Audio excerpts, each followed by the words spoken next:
Chante, chante, chante pour toi. Chante, chante, chante. Et je vis, je prie. Je chante chaque jour pour toi. Je vis, je prie. Je chante chaque jour pour toi, mon Dieu tout-puissant. Mon Dieu tout-puissant.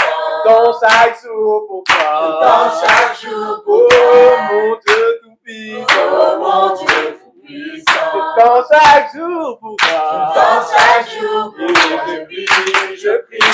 Je danse chaque jour pour toi. Je vis, je prie. Je danse chaque jour pour toi. Mon Dieu tout-puissant. Oh, mon Dieu tout-puissant. Je sers chaque jour pour toi. Je sers chaque jour pour Oh, toi. mon Dieu tout-puissant. Oh, mon Dieu tout-puissant. Je sers chaque jour pour toi. Je sers chaque jour pour Et toi. je vis, je prie. Je sers chaque jour pour toi. Je vis, je prie. Je sers chaque jour pour toi. Lord God Almighty. Oh, Lord God Yeah, I Almighty. sing for you. I sing for Oh, you. Lord God Almighty. Oh, Lord God Almighty. I sing for you. I sing for And I you. work and pray And sing every day. I work and pray.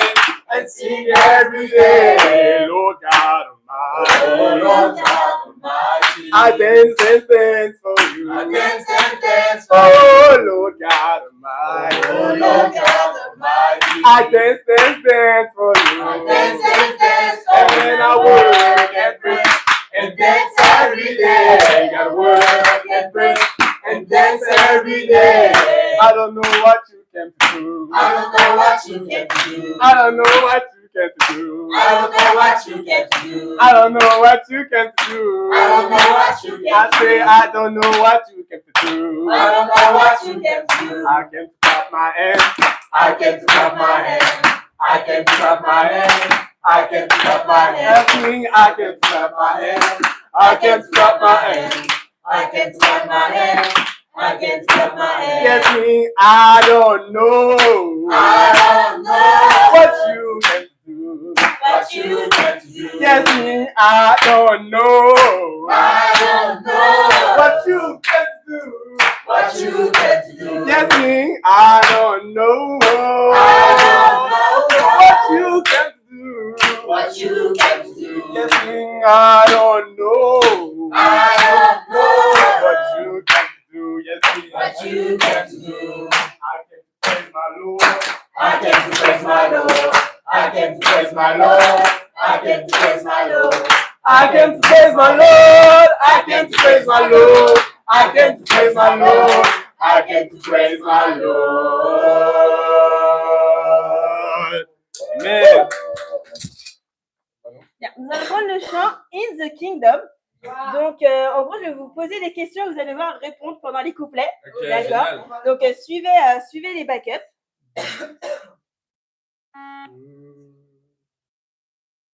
Are you standing in the place that will stand forever? Standing, singing, yes I Are you am. standing in the place that can stand the weather? Standing, singing, yes I am. Is the kingdom one by one? Is the kingdom hand in hand? Is the kingdom for his son? Is the kingdom we will stand? Is the kingdom side by side? Is the kingdom one and all? Is the kingdom will not hide? Is the kingdom will not fall? Are you walking on the road that will lead to heaven? Walking, singing, yes I am. Are you reading the word that will read forever? Reading, singing, yes I am. Is the kingdom one by one? Is the kingdom hand in hand? Is the kingdom for his son? Is the kingdom we will stand? Is the kingdom side by side? Is the kingdom one and all? Is the kingdom will not hide? Is the kingdom will not fall? Are you looking at the light that will shine forever? Walking, singing, yes I Are am. you hearing the voice that will ring forever? Hearing, singing, yes I am. He's the kingdom one by one. He's the kingdom hand in hand. He's the kingdom for his son. He's the kingdom we will stand. He's the kingdom side by side. He's the kingdom one and all. He's the kingdom we're not high. He's the kingdom we're not full. Are you sharing the word that you can share forever? Yeah. Sharing, singing, yes I am. Hearing the voice that will ring forever. Hearing, singing, yes I am. He's the kingdom one by one. He's the kingdom hand in hand. He's the kingdom for his son. He's the kingdom we will stand. He's the kingdom side by side. He's the kingdom one and all. He's the kingdom we're not high. He's the kingdom we're not full. On va prendre le chant, guide-moi vers le rocher. Vas-y Tom.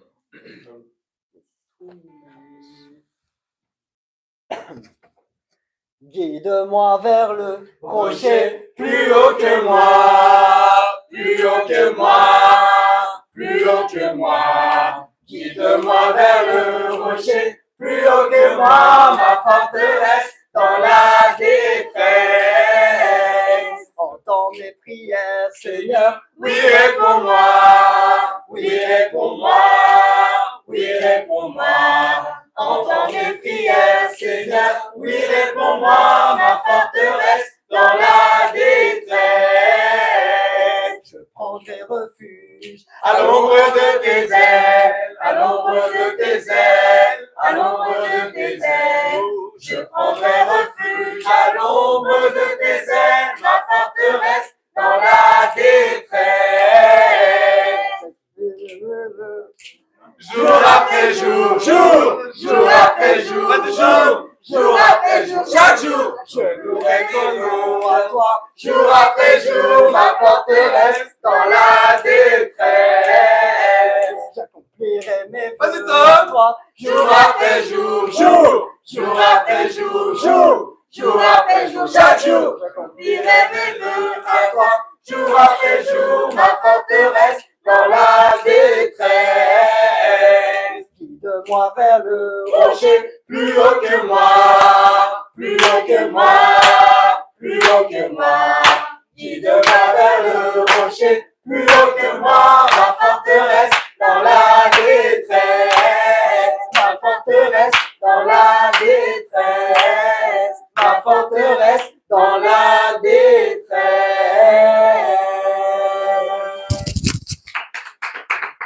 Bonjour à tous, je m'appelle Cameron, vous pouvez vous asseoir et je suis avec ma sœur Mallory et on est là pour vous souhaiter la bienvenue, ce dimanche matin.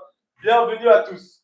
J'ai une écriture pour vous en Deutéronome 4 au verset 29 qui dit « C'est de là que tu chercheras l'Éternel, ton Dieu, tu le trouveras si tu le cherches de tout ton cœur et de toute ton âme. » Le début de l'écriture, c'est quoi? C'est de là. Donc déjà, tu es au bon endroit, sache-le. Que ce soit la première fois pour toi ou que tu sois un habitué, sache que tu es le bienvenu ici. Et tu es à ta place ici tout simplement. Pourquoi? Pour chercher Dieu tout simplement, Et ouais, juste sens-toi à l'aise, sens-toi bien. Sache que si c'est la première fois que tu es là, je suis heureux de te voir, je suis heureux d'apprendre à te connaître, j'ai hâte d'apprendre à te connaître tout simplement. Et ouais, juste sens-toi à l'aise, sens-toi libre.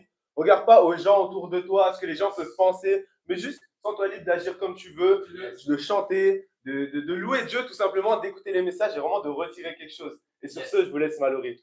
Oui, il y a une écriture qui complémente cette écriture en Ecclésiaste 3, versets 10 à 13, qui dit « J'ai reconnu que leur seul bonheur consiste à se réjouir et à bien agir pendant leur vie. J'ai vu quelle occupation Dieu réserve aux humains. Il fait toutes choses belles au moment voulu. Il a même mis dans le cœur la pensée de l'éternité, même si l'homme ne peut pas comprendre l'œuvre que Dieu accomplit du début à la fin. Et que si un homme mange, boit et prend du plaisir dans tout son travail, c'est un cadeau de Dieu. On voit que Dieu nous appelle à profiter de la vie à 100%. Et ce matin, c'est l'occasion. C'est l'occasion de chercher Dieu à 100%, de profiter, de prendre plaisir Yes. à travers les chants, à travers les messages qu'on va Yes. entendre. Pourquoi? Parce que Dieu veut nous apprendre à agir de manière bonne, en fait, et vraiment à accomplir sa volonté. Mais le but, c'est d'avoir un cœur juste et un cœur aimant pour Dieu, mais aussi pour les autres. Et ça commence dès maintenant. Yes. Et comme le dit l'Écriture, c'est un cadeau de Dieu de faire tout ce qu'on fait. C'est un cadeau de Dieu de se réunir ce matin. C'est un cadeau de Dieu de pouvoir donner un sourire, de communiquer, etc. Donc, acceptez ce cadeau dans votre cœur et soyez attentifs tout au long de cette journée. Ok, et sachez que là, le dimanche, c'est quoi? C'est la fin de la semaine, mais il y a une nouvelle semaine qui commence. Et pour ça, on a des annonces, ok? Cette semaine, on va avoir 3 discussions. On va avoir une discussion mardi. Le thème, ce sera la crypto-monnaie, tout simplement. Ensuite, on aura une discussion jeudi. Et le thème, ce sera est-ce que l'argent fait le bonheur, tout simplement. Et après, on aura une 3e discussion, tout simplement, sur le campus de l'ULB. Et les informations seront communiquées plus tard. Ensuite, à part les discussions, on a une soirée des étudiantes le vendredi, ok? Donc ça se tiendra le vendredi à 19h. Et on aura également un culte dimanche prochain. Les informations seront communiquées ultérieurement aussi, évidemment. Et je pense qu'on a une dernière annonce aussi. Ouais, moi, j'ai une annonce spéciale et c'est Sarah! Joyeux anniversaire! Joyeux anniversaire, Sarah! Joyeux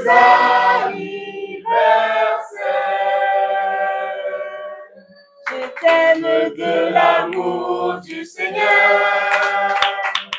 Je t'aime de l'amour du Seigneur. Je vois en toi la gloire de mon roi. Et je t'aime de l'amour du Seigneur.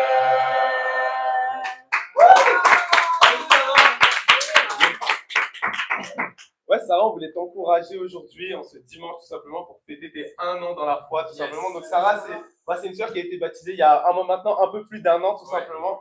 Et ouais, c'est une sœur qui est dévouée pour le royaume, qui est dévouée pour Dieu. Elle est toujours là en train de servir les autres, d'être à l'attention pour tout le monde. Et juste, on voulait vraiment t'encourager pour ça, pour souhaiter tes 1 an dans la foi et juste que tu continues comme tu vas, continuer à grandir et à avancer. Et Dieu te réserve des choses incroyables. Oui. Sur ce, on va prier. Père, merci pour cette journée, merci pour ce dimanche, merci pour ce culte et merci juste pour la célébration qu'on peut faire ce matin, pour tous les gens qui sont là, pour le cœur des gens de venir et juste de t'adorer, d'être là pour toi. Et ouais, juste qu'on puisse continuer dans cette bonne humeur, dans cette joie et dans ce zèle, que tout le monde puisse chanter, que tout le monde puisse faire abstraction des regards autour d'eux, des gens autour d'eux tout simplement, de pouvoir se sentir libre et juste être là pour toi aujourd'hui. C'est en ton nom que j'ai prié. Amen. Amen. Donc, oui, on prépare nos cœurs pour le repas du Seigneur. On va chanter le chant Seigneur qui peut entrer.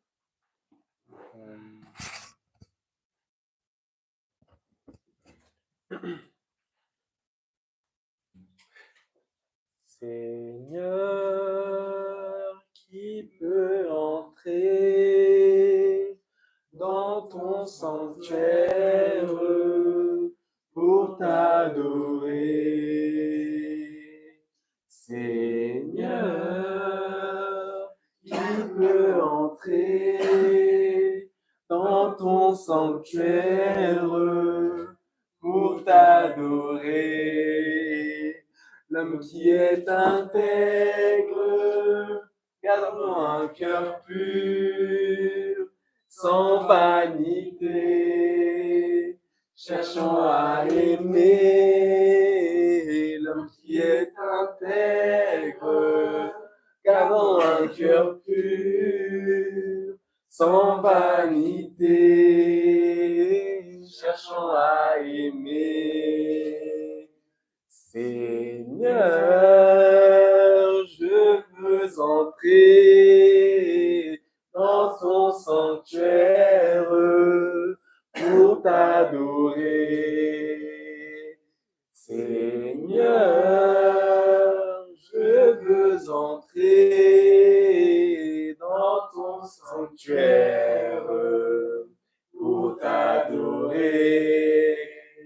Que je sois intègre, que mon cœur soit pur, sans vanité, cherchant à aimer.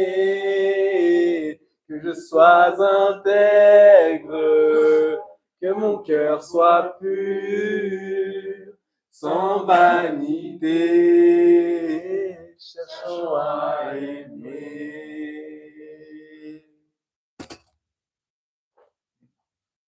Bonjour à tous, et j'ai vraiment l'immense privilège de vous présenter une sœur incroyable, une sœur qui a vraiment la main sur le cœur, qui s'appelle Mélia tout simplement, et qui a été baptisée le 25 mars 2023, c'est ça, et qui quelques mois plus tard a pris cette décision-là de venir ici à Bruxelles, dans l'équipe missionnaire.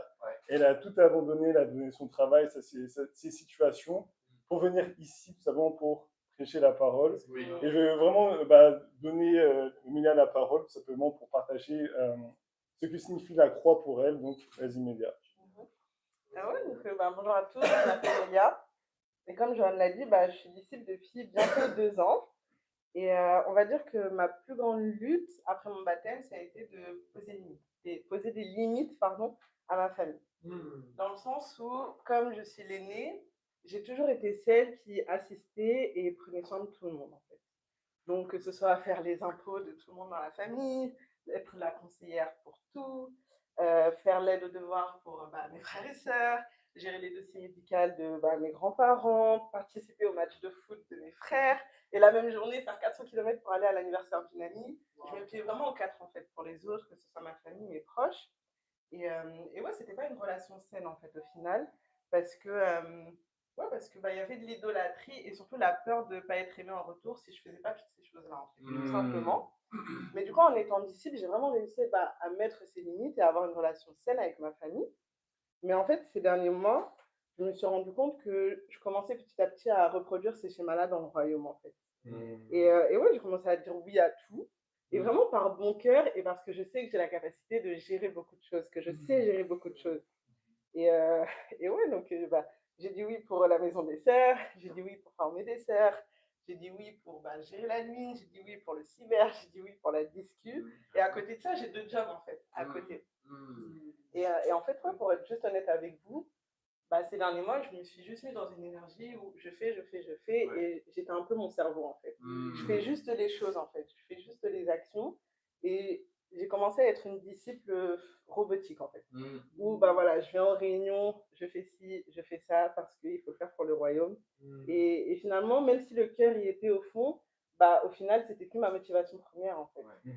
Et ouais, le résultat de tout ça, ça a été que j'ai arrêté de veiller sur moi-même en fait, au final. Et j'ai vraiment arrêté de veiller sur ma relation avec Dieu. Et ouais, j'ai commencé juste à mettre les actions au-dessus de ma relation avec Dieu. Et en fait, c'est venu petit à petit, en fait. Donc, petit à petit, les quiet times sont enfin, les moments avec Dieu le matin sont de plus en plus courts. Et puis, tu pries de moins en moins, tu pries moins longtemps. Et en fait, il y a quelques semaines, je suis tombée malade pendant plus d'1 semaine parce que j'étais juste épuisée physiquement, en fait. Et sauf que je pensais vraiment être épuisée physiquement, mais au final, je me suis rendu compte que j'étais épuisée spirituellement. Et ouais, j'ai commencé à me persuader que finalement, j'étais épuisée d'être disciple, en fait, tout simplement. Et ouais, je voyais plus la grâce. Je voyais plus la grâce, je voyais plus la joie, je voyais plus l'amour dans le royaume. Et ouais, j'ai commencé à me focaliser sur ce que j'aimais pas dans ma vie. Donc, ce que j'aime pas, ce qui me convient pas, j'ai commencé à me plaindre de beaucoup de choses. Et pourquoi j'ai pas ci, et pourquoi ma vie d'avant c'était comme ça, et pourquoi maintenant que je suis missionnaire ici, c'est plus comme ça. Et j'ai commencé même à idolâtrer le passé, alors qu'il n'y avait pas que des bonnes choses dans le passé. C'est pour ça que j'ai décidé aussi d'être disciple et de suivre Jésus, en fait, tout simplement. Et ouais, la première solution que j'ai trouvée, ça a été de partir, tout simplement. Donc, ouais, il y a 2 semaines, j'ai envoyé un message à Aline, et j'ai dit, ouais, Aline, je suis assez de partir, en fait. J'arrive plus, en fait. C'est trop pour moi tout ce qu'il y a à faire. Et ouais, j'ai été ouverte aussi avec les sœurs de ma maison. Je leur ai dit que c'était compliqué, c'était vraiment dur. Et j'ai même eu un moment avec les dirigeants de l'église de Paris, en fait. Pareil, j'ai dit que c'était dur, en fait. Mais au final, tous ces moments-là que j'ai pu partager, que ce soit avec Aline, les sœurs ou d'autres personnes, ça a été de vraiment prendre conscience de là où j'en étais réellement avec Dieu, en fait. Et ouais, amen, je me reprends tous les jours. Et c'est vraiment quelque chose sur lequel j'avance chaque jour. Mais ouais, au fond de moi, je crois pas que Dieu m'aime, en fait. Je crois pas que Dieu m'aime. Je crois pas qu'il a des projets pour moi. Et en fait, au fond de moi, je pense même que son plan pour moi, c'est juste sacrifier et souffrir, en fait.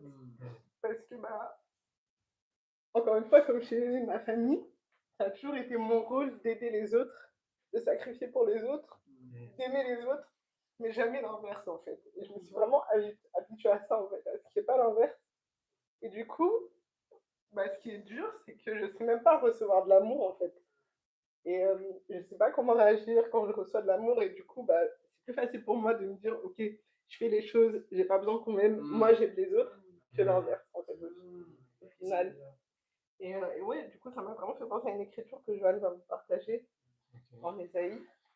En Ésaïe 53, versets 7 à 8.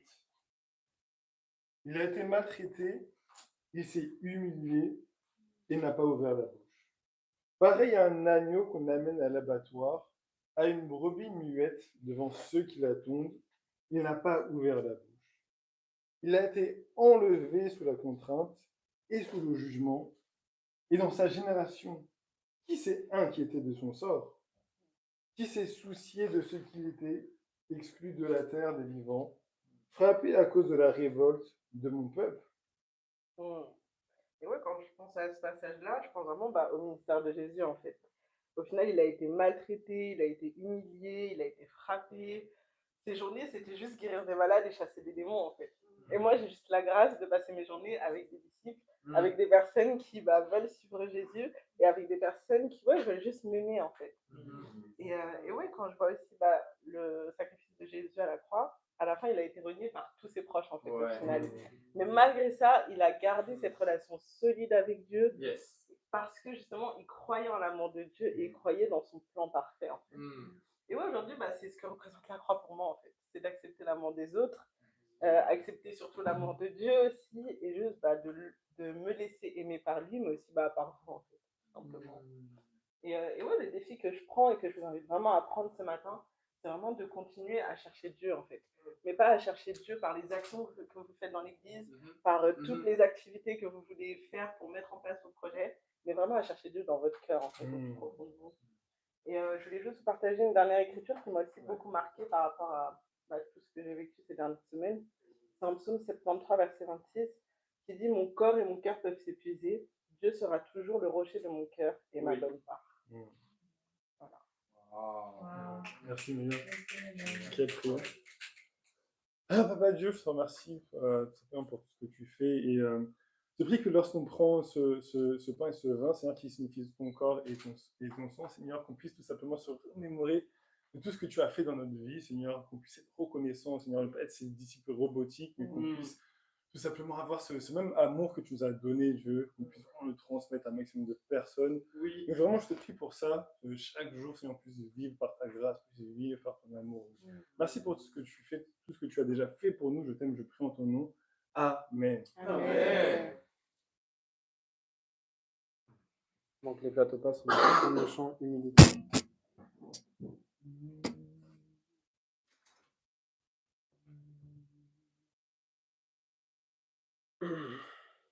Humilie-toi devant le Seigneur. Humilie-toi devant le Seigneur. Il t'élèvera. Et il t'élèvera. Oh, quelle grâce il a fallu. Quelle grâce il a fallu. Oh, quelle grâce il a fallu. Quelle grâce il a fallu. Pour que moi, pauvre humain,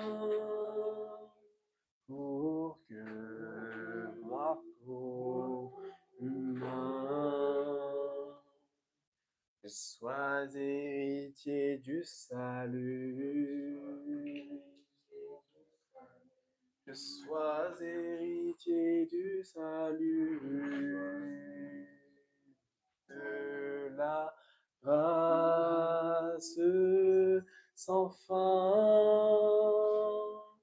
De la grâce sans fin. Humilie-toi devant le Seigneur.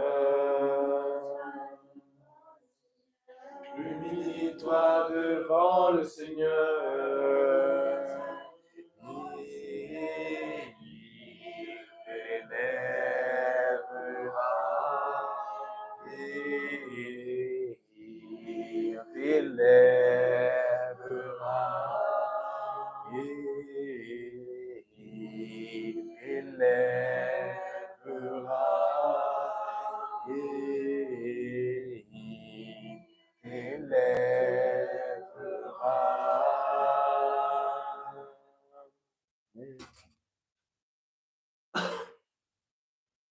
Les amis, avant la collecte, on va chanter I Feel Good parce que faire la collecte, c'est bien chose. Donc, on va chanter I Feel Good. Well, I feel good, good, good. Well, I feel good. Oh, yes, my Lord. Because there's something about the Spirit of Jesus makes me feel good, good, good, good. Well, I feel good. Good, good, well I feel good, oh yes my Lord, because there's something by the Spirit of Jesus that makes me feel good, good, good, good. Well I feel love, Love, love, I feel love, oh yes my Lord, because there's something by the Spirit of Jesus makes me feel love, love, love, love. Well I feel love.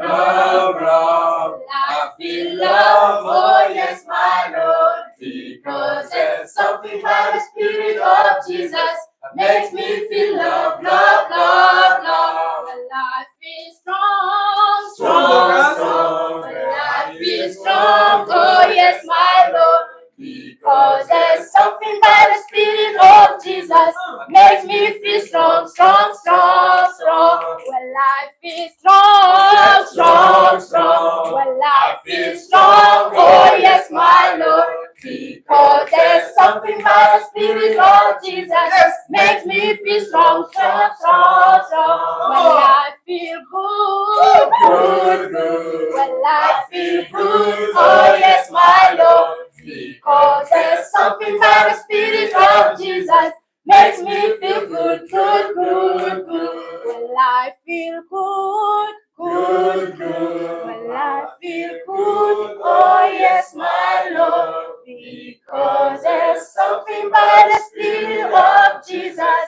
makes me feel good, good, good, good. Vous avez tous à vous asseoir. Ouais. Donc, j'ai l'honneur, le privilège de vous présenter la collecte. Hein. Et donc, je sais que quand on parle de collecte, on pense à l'argent, et quand on pense à l'argent, on pense à la négativité. On pense à... Oh mon Dieu. Facture. Voilà. Ah, je dois payer ci, ah, je dois payer ça. La plupart du temps, en fait, on a un aspect négatif en fait, de la chose. Ouais. Et là, je suis venu ici pour ramener la positivité. Ok. Et donc, qu'est-ce que je voulais vous dire? En fait, tout simplement, pour moi, en fait, l'argent, en fait, c'est un moyen d'évangéliser le monde. En fait. Ouais. Et quand on parle d'évangéliser le monde, on peut prendre des exemples vraiment simples. En fait. Quand je dis, par exemple, je dis Nike, tout le monde connaît, en fait. Ouais. Quand je parle de Apple, tout le monde connaît, en fait. Quand je parle d'Android, de dire Android, tout le monde connaît, en fait. Ouais. Pourquoi? Parce que quelqu'un a une idée, en fait, que quelque chose allait révolutionner le monde. Que quelque chose allait être utile dans le monde. En fait. Et ça a commencé par quoi? Par avoir la vision. Ouais. Et je voulais partager une écriture en acte 8, verset 18, qui parle de quelqu'un qui avait une mauvaise vision. Okay. Voilà. Donc c'est acte 8, verset 18.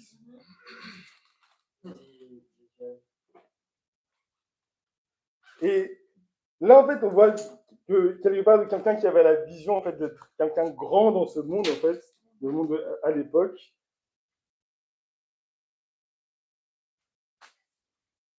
Donc, acte 8, verset 18. Et donc, c'est l'exemple de Simon, qui t'a appelé Simon le magicien. En fait.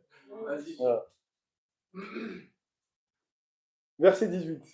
Voyant que l'Esprit Saint était donné lorsque les apôtres posaient les mains sur les gens, Simon leur offrit de l'argent en disant « Accordez-moi aussi ce pouvoir, afin que celui sur lequel je poserai les mains reçoive le Saint-Esprit. Mais Pierre lui dit, que ton argent soit perdu avec toi, puisque tu as cru que le don de Dieu s'achète à prix d'argent. Tu n'as ni part ni héritage dans cette affaire, car ton cœur n'est pas droit devant Dieu. Et pour ceux qui ne savent pas qui était Simon, en fait, c'était un disciple. Quand on lit le verset 13, c'est écrit que Simon lui-même crut aussi après avoir été baptisé, mais quitta plus Philippe.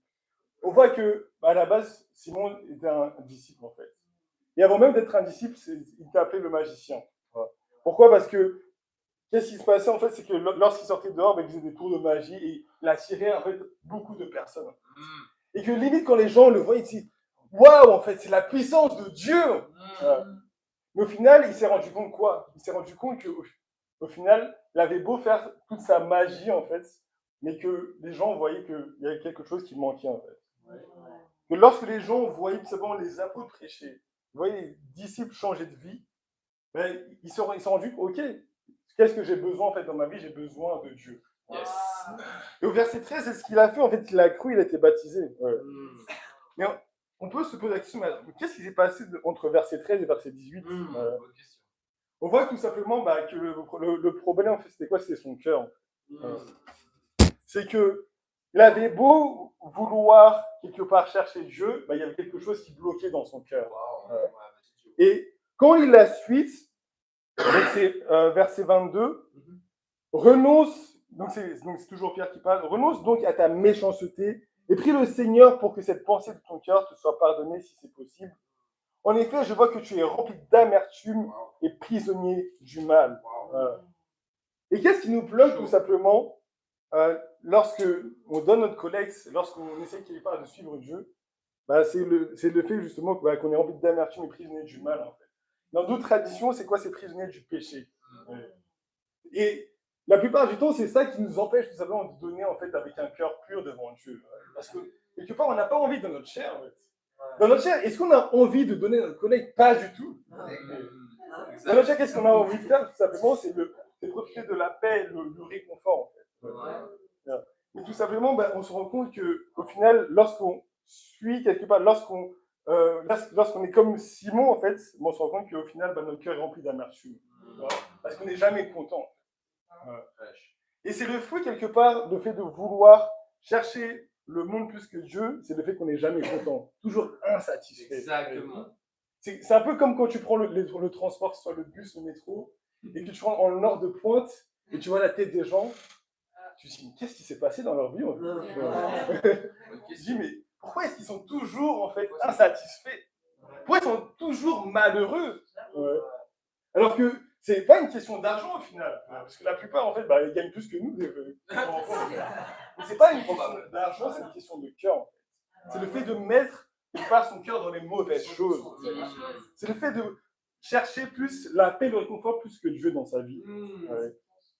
Et ça, tout simplement, je vais vous partager en fait rapidement en fait le contexte. C'est qu'à l'époque, tout simplement, de Acte 8, les disciples en fait vivaient en fait sous le joug de l'Empire romain, et quasiment en fait toute l'Europe a été colonisée par l'Empire romain. En fait. Et que à cette époque-là, en fait, ils avaient instauré ce qu'ils appellent Pax Romana, donc la paix romaine. Littéralement, ça veut dire la paix romaine. En gros, pour eux, c'était un moment de paix où tout simplement tu pouvais voyager à travers tout l'Empire sans problème parce que tout était sécurisé. Et pour eux, quelque part, en fait, c'était un peu, gérer la vie de nos jours, dans le fait qu'on vit dans une vie de paix, mais au final, c'est une fausse paix. C'est que les gens pensaient être libres, mais ils étaient toujours esclaves. Esclaves de l'argent. Esclaves du désir de posséder plus. Esclaves de toujours vouloir paraître grand devant les autres, alors qu'au final, ils se sentaient seuls, en fait, ils se sentaient vides. Et vraiment, moi, je dirais, par rapport à ce passage-là, ne sois pas un Simon, ne sois pas une Simone.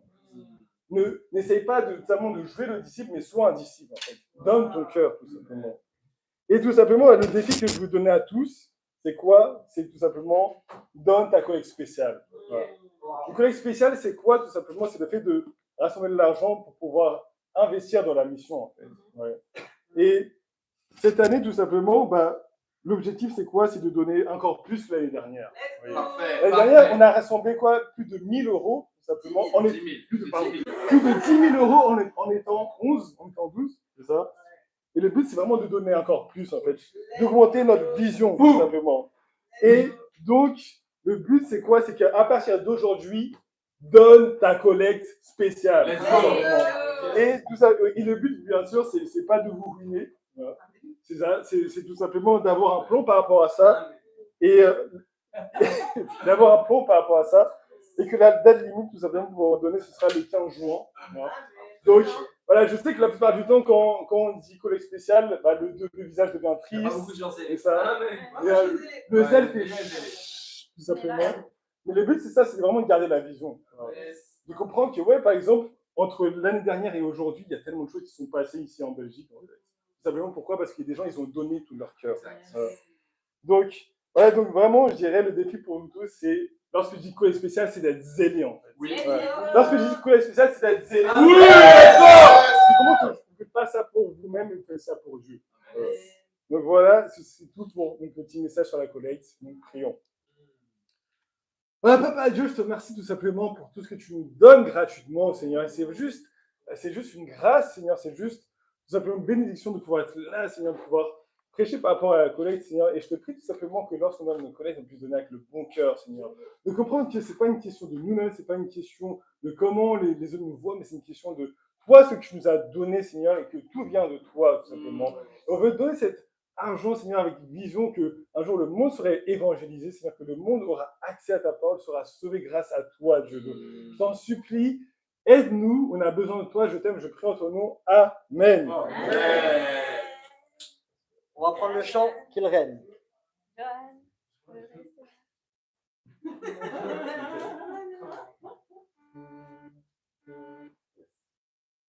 Je vous invite à vous lever. Que l'Esprit du Seigneur règne sur nous, que l'Esprit du Seigneur règne sur nous, que l'Esprit de notre Roi règne sur nous et qu'il règne. Oh, oh, oh, oh, oh, oui, qu'il règne. Oh, oh, oh, oui, qu'il règne. Que le zèle du Seigneur, Que le zèle du Seigneur règne sur nous, que le zèle du Seigneur règne sur nous, que le zèle de notre Roi règne sur nous, qu'il règne. oh, oh, oh,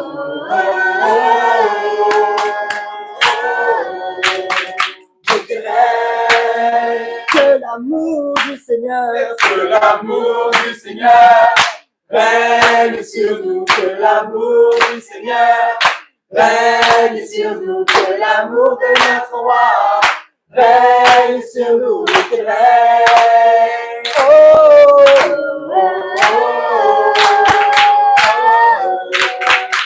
Qu'il règne.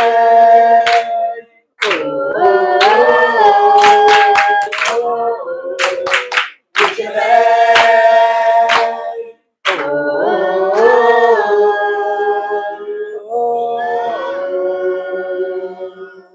Oui, qu'il règne. Amen. On va prendre le chant avant le message. Qui est Let Us Adore. Ok. Donc, il y a des paroles en anglais normalement. Et faudra vraiment me suivre. Ok, ça va être un peu lent. Donc voilà.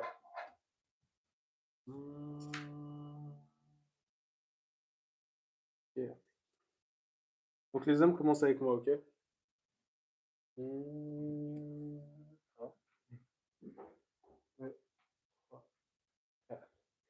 Let us adore the ever-living God and render praise unto Him who spread out the heaven and establish the earth, and whose glory.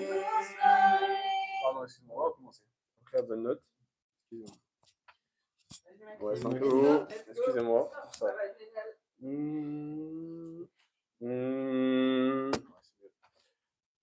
Ok, les hommes avec moi. Let us adore the heavenly God and render praise unto Him who spread out the heaven and established the earth, and whose glory is manifest throughout the earth. Let us adore. Let us adore the ever-living God and render praise unto Him who spread out the heaven and established the earth, and whose glory. Okay, guys, la note c'est let. C'est ça la note. C'est pas plus haut, c'est pas plus bas. Ok, ça va. Let us adore. Une autre? Ok. Laquelle? Alléluia, c'est la faire. Ouais. Ok. On va faire Alléluia, les gens. Donc, on va changer. Vous êtes toujours gênés, j'espère. Ah, mais c'est génial. Parfois, il y a des changements de plan. Ok. Donc, les hommes, toujours avec moi. 2, 3, 4. Dieu, nous chantons tes louanges, à chaque homme, à tous les anges. Chantons Jésus le Sauveur, chantons tous en son honneur. Chantons Alléluia. Nous chantons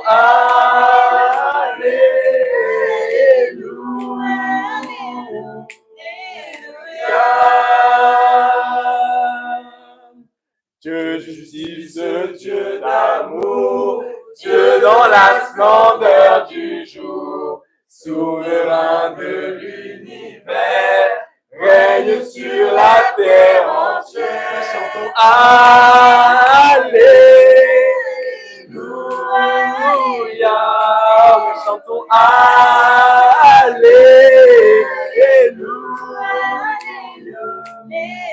Seigneur. Seigneur, ma vie est à toi, je veux te servir, mon roi, que ton amour tout-puissant dans l'église soit vivant. Nous chantons Alléluia.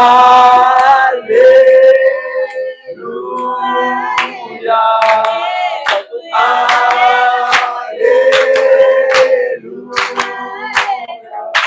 Nous chantons Alléluia. Oui, chantons Alléluia.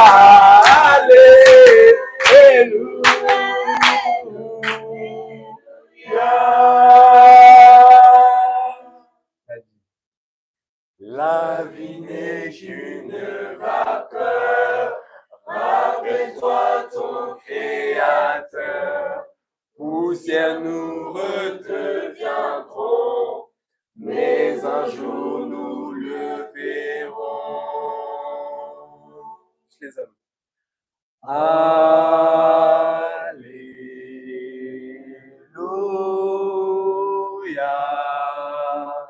Alléluia.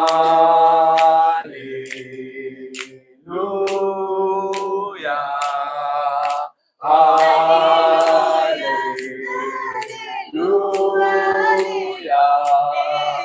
Alléluia.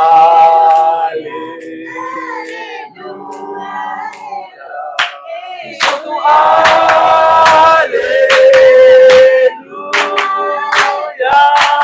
Chantons Alléluia.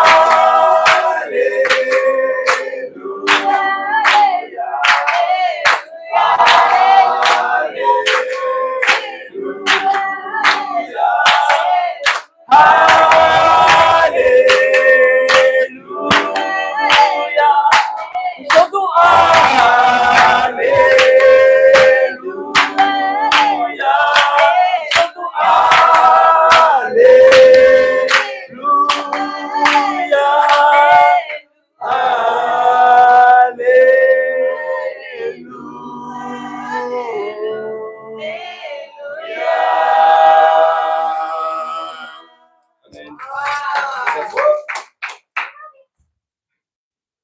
Let's go, family.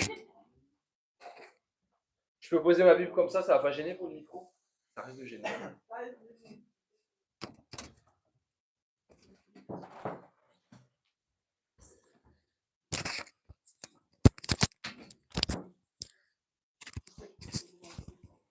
Ouais, exact. On avait fait ça la dernière fois, de toute façon. Magnifique, les amis. On va continuer ce culte. Pardon. Cette célébration. Ok. J'aime pas trop le mot culte. Je trouve ça un peu trop religieux. Ok. C'est une célébration aujourd'hui, les amis. Ok. J'ai vraiment vu cet esprit. Et on va garder cet esprit-là, véritablement. Donc, bienvenue si tu viens pour la première fois. Le titre de mon message, c'est « Ton exemple est contagieux ». Ton exemple est contagieux. Ton bon exemple est contagieux, mais ton mauvais exemple est contagieux également. Okay? Donc, il est temps de prendre vraiment responsabilité, de te dire, en fait, on a le pouvoir d'influencer le monde, on a le pouvoir d'influencer les gens autour de nous, et ça commence véritablement par un autre exemple. Qui tu es aujourd'hui? Qu'est-ce que tu dégages aujourd'hui? Quand quelqu'un te voit, est-ce qu'il dit, OK, est-ce que j'ai envie d'être comme cette personne? Ou non, j'ai pas envie d'être comme lui. En fait, c'est vraiment une question d'exemple. Vous savez, je pense que le problème, c'est que il y a une grande foule de gens qui veulent changer les autres, mais il y a très peu de gens qui disent « moi, je veux changer ». Moi, je suis prêt à prendre responsabilité et je comprends que je fais partie du problème et parce que je prends conscience de ça, je peux devenir une partie de la solution. Vous me suivez? J'avais lu un jour une citation sur le campus de Nanterre, je me dis c'est tellement vrai. C'est une petite affiche comme ça, en fait, c'était écrit « Tout le monde veut changer le monde, mais personne ne veut faire la vaisselle. » Tout le monde veut changer le monde, mais personne ne veut faire la vaisselle. C'est sûr, ouais, on est prêt à changer le monde et de faire la vaisselle. Non, par contre, non, ça c'est toi qui fais, tu vois. Ménage, c'est pas moi qui fais, tu vois. Non, ça commence par les petites choses, en fait. Et les amis, c'est pas une question de vaisselle. C'est une question de, ouais, on doit être prêt à se salir les mains. On doit être les personnes qui prenons responsabilité en premier, véritablement. Soit le changement que tu veux voir dans le monde. Tu te plains que le monde n'est pas assez joyeux. Est-ce que tu es joyeux? Tu te plains que les gens sont négatifs. Est-ce que tu es positif? Tu te plains que tout le monde, oh, travail, études, qu'est-ce que tu fais? Tu fais la même chose. Donc, soit le changement que tu veux voir dans le monde. Soit tu restes dans la matrice et tu suis le mood et tu fais comme tout le monde. Ou soit tu décides de provoquer un changement autour de toi véritablement. Si tout le monde était comme toi dans l'église, comment l'église serait? Dans l'église comme ça? Église blasée? Église insécure? Non, c'est pas l'église de Jésus. L'église de Jésus, c'est pas une église triste. C'est pas une église insécure. Okay? C'est pas une église déprimée. Ça, c'est pas l'église de Jésus. Okay? C'est peut-être les fausses églises qu'on a vues dehors, mais c'est pas l'église de Jésus-Christ. L'église de Jésus, c'est une église qui est joyeuse. Yes. Amen, église? Yes. Okay? C'est une église qui est énergique. Yes. Okay? Une église qui est positive. Okay? L'église des gens confiants. Les gens audacieux, véritablement. C'est un peu triste de voir les dégâts de la religion aujourd'hui. Ce religieux dit, ouais, Jésus. C'est quoi ton fruit? Il n'y a pas de fruit, en fait. Il y a un problème. Il y a un problème aujourd'hui. Il est temps de changer.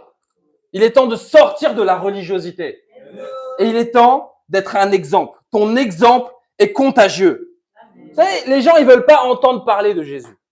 Ils veulent voir Jésus. Jésus, ouais, tout le monde parle de Jésus. Les gens, ils veulent voir Jésus en toi. Ils veulent voir Jésus par ton exemple. Le point, c'est pas de parler de Jésus. Le point, c'est d'être comme Jésus. Et c'est ça qui va changer le monde. Ton exemple est contagieux. C'est une question de fruits. C'est une question d'exemple. C'est pas une question de mots. On va faire des débats. J'ai pas que ça à faire que de faire des débats, en fait. C'est pas des débats qui vont changer le monde. C'est pas en ayant des disputes de mots que ça va changer le monde. Montre-moi ton exemple, montre-moi ton fruit, et ça m'inspire et peut-être je vais te suivre. Mais si t'as pas de fruit, je t'écoute pas. Sois humble et écoute la Bible, véritablement. Et sois prêt à changer. L'exemple n'est pas un moyen de convaincre. Il est le seul. L'exemple n'est pas un moyen de convaincre. Il est le seul. Ton exemple, c'est le seul moyen de convaincre. C'est pas tes mots. C'est pas ton argent. C'est ton exemple. Ton action. Ton esprit. Tes fruits. Quel fruit on est en train de porter, les amis? Rien n'est aussi contagieux que l'exemple. Il n'y a rien qui est aussi contagieux que ça. Tu vois, le Covid, ça c'est rien. L'exemple, c'est tellement plus contagieux. C'est rien. Rien n'est aussi contagieux que l'exemple. Et bien sûr, on va continuer à étudier le livre des Actes. Et donc, on va étudier Acte 8. Effectivement, Acte 8, on a l'accent qui est mis sur Philippe. Okay, un des 7 diacres, notamment, et qui va devenir un évangéliste. Il est clairement quelqu'un qui a changé sa vie et qui a eu un impact très important autour de lui, au final. Et dans Acte 9, on va voir Saul de Tarse, okay, qui est devenu ensuite l'apôtre Paul. Et le problème de Saul de Tarse, c'est que c'était un religieux. Il voulait beaucoup jeter la pierre aux autres, mais lui-même, il n'était pas un exemple. Okay. Et la bonne nouvelle, c'est qu'ensuite, il a changé. Regardez en Acte 8, verset 1. Acte 8, verset 1. C'est écrit « Saul approuvait l'exécution d'Étienne. Ce jour-là, une grande persécution éclata contre l'église de Jérusalem et tous, à l'exception des apôtres, se dispersèrent dans les diverses régions de Judée et de Samarie. Des hommes pieux enterrèrent Étienne et le pleuraient beaucoup. Quant à Saul, il cherchait à détruire l'église. Il pénétrait dans les maisons. Okay, l'église était dans les maisons. Pas un bâtiment catholique, Vatican, machin, dans les maisons. En arrachait hommes et femmes et les faisait jeter en prison. Ceux qui avaient été dispersés allaient de lieu en lieu et annonçaient la bonne nouvelle de la parole. Donc ici, effectivement, on a Saul qui commence à persécuter l'église. Et vraiment, le début de la persécution commence avec la mort d'Étienne. Okay, on l'a vu la semaine dernière. Étienne, il prêche, il est puissant en parole et en œuvre, il porte du fruit. Et malheureusement, effectivement, il est tué par ses persécuteurs. Mais en fait, l'église, ils ont vu ça, ils n'ont pas été découragés. Ils n'ont pas été découragés. En fait, ça a été une opportunité pour évangéliser le monde, pour évangéliser les régions autour d'eux, véritablement. Et c'est la même chose qu'on doit voir. On voit qu'il y a des persécutions, qu'il y a des problèmes, qu'il y a des épreuves. C'est une opportunité pour porter du fruit. C'est une opportunité pour évangéliser. C'est une opportunité pour prêcher la parole. Ils ne sont pas juste regarder, oh, Étienne, il est mort, qu'est-ce qu'on fait? Ah ben, on va arrêter alors. On va aller se cacher dans nos maisons. Vas-y, on va aller évangéliser, en fait. On va aller prêcher la parole parce que l'exemple d'Étienne, il nous inspire véritablement. Et donc, on se retrouve rapidement avec des milliers de disciples qui sont dispersés en Judée et en Samarie et qui sont en train de prêcher la parole. Et c'est inspirant. Quand quelque chose peut être censé te tuer, mais au final, il peut te rendre plus fort. Vous savez quelle est la différence? Juste l'état d'esprit. Juste l'état d'esprit. Tu peux voir cette épreuve qui t'arrive dans ta vie comme peut-être quelque chose qui va te tuer ou quelque chose au contraire qui va produire la vie et qui va amener ton changement et qui va faire de toi une nouvelle personne. Le point numéro 1, c'est transformation ou illusion. Transformation ou illusion. On doit être des disciples transformés. On ne doit pas être des disciples informés. Des fois, on veut beaucoup d'informations. Donne-moi des infos. Donne-moi des infos. Et ça va changer quoi à ta vie?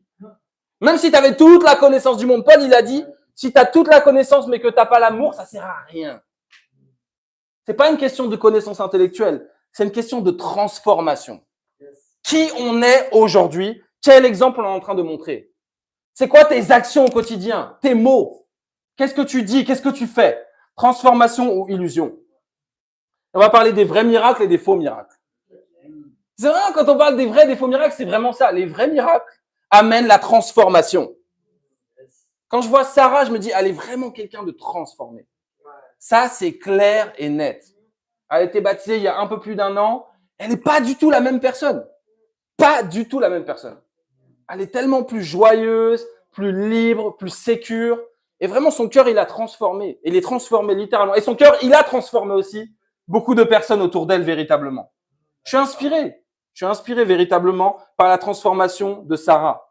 Je suis inspiré par la transformation de Mélia. Okay? Et j'ai beaucoup aimé ton repas du Seigneur. C'était vraiment touchant. C'était vraiment fort ce que tu as partagé. Et je me suis retrouvé aussi dans ça. Je me suis dit, ouais, des fois, on est ces personnes-là, on fait. Et on voit pas la grâce de Dieu. On est là, on est dans nos œuvres et tout. Et en fait, on n'est pas en train de voir la grâce de Dieu. Et on tombe dans une prison au final. Et vraiment, c'était après ça que tu as été ouverte là-dessus, Mélia. Parce que je pense qu'il y a beaucoup de disciples qui peuvent s'identifier à toi. Peut-être même des personnes qui ne sont pas disciples qui peuvent s'identifier. Parce que des fois, on peut avoir le même système. On fait, travail, études, sport, travail, études, sport, travail, études, sport, et on voit pas la grâce de Dieu. Ok? Donc, il est temps qu'on voit la grâce de Dieu. Non, mais t'as été transformé par la grâce de Dieu. Tu as été transformé par la grâce de Dieu. Et vraiment te dire que ça, c'est une étape de ta vie au final. Dieu, il t'a juste fait prendre conscience de ça pour que tu puisses davantage grandir avec la grâce et être une autre personne de jour en jour, te laisser transformer justement. Transformation ou illusion. Les vrais miracles de Dieu ont pour but de sauver le monde et doivent amener une transformation en nous. Mais les faux miracles, ils viennent de Satan. Ok? Et c'est quoi? Ça garde le monde dans la perdition. En fait, ça garde le monde dans l'illusion. Les gens disent, waouh, c'est impressionnant. Ça change quoi à ta vie? Rien. T'as vu ce qui se passe? Waouh! Il y a des débats un peu. Est-ce qu'on a vraiment été sur la Lune? Est-ce qu'on a vraiment. On s'en fiche! Oui ou non? Ça change rien. Ça change rien à ma vie. Et vous savez quoi? Ça n'a même pas changé quelque chose à la vie des personnes qui ont été sur la Lune. Je vais vous dire pourquoi. Neil Armstrong, donc c'était un des premiers hommes qui a marché sur la Lune, il a dit un petit pas pour l'homme et un grand pas pour l'humanité. Ça a changé quoi pour l'humanité aujourd'hui? Rien. Et Neil Armstrong, malheureusement, c'est quelqu'un qui est décédé il y a quelques années. Il a eu pas mal de problèmes dans sa vie au final. Okay, il a eu pas mal de problèmes cardiaques, pas mal de problèmes de santé.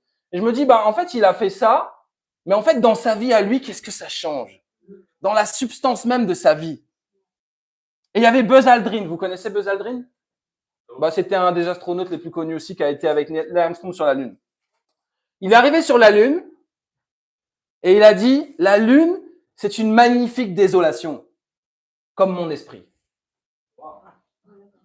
C'est ce qu'il a dit en fait, littéralement. C'est-à-dire qu'il est revenu de la Lune, il est revenu du voyage sur la Lune épuisé et totalement insatisfait. Il était vide. Donc ça, vous lisez, c'est dans les articles et tout sur Internet, dans les journaux, il a fait pas mal d'interviews, etc. Est-ce qu'il y a quelqu'un qui a une vie très difficile? Il a trompé sa femme plusieurs fois, il a lutté avec la dépression, avec l'alcoolisme, et il a dit qu'il avait un sentiment de désespoir et de solitude qui l'envahissait. Ouais, c'est un peu espèce de héros qu'on nous vend comme ça. Ils ont marché sur la Lune, mais regardez leur vie, ils sont vides.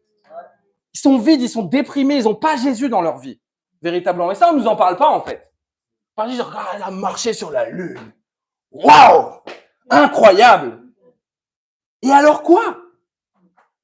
Et alors quoi? Et là, ils disent, est-ce qu'il y a des extraterrestres dans l'univers? Peut-être que oui, peut-être que... Et ça change quoi? Même si on a, ça change quoi à ta vie là, maintenant? Au lieu déjà de penser aux extraterrestres de l'univers, déjà, t'as quelqu'un, t'as ton prochain, déjà, commence à parler à ton voisin, déjà. Ça commencera bien, déjà. Ouais, c'est déjà pas mal, tu vois. On parle pas à nos voisins, on parle pas aux gens autour de nous, puis, peut-être des extraterrestres à des milliards d'années-lumière, ce serait vraiment fascinant. Même si les extraterrestres étaient là, tu leur parlerais même pas. Tu leur parlerais même pas. Parce que si t'arrives pas à parler à ton prochain aujourd'hui, comment tu peux parler à un extraterrestre? Véritablement.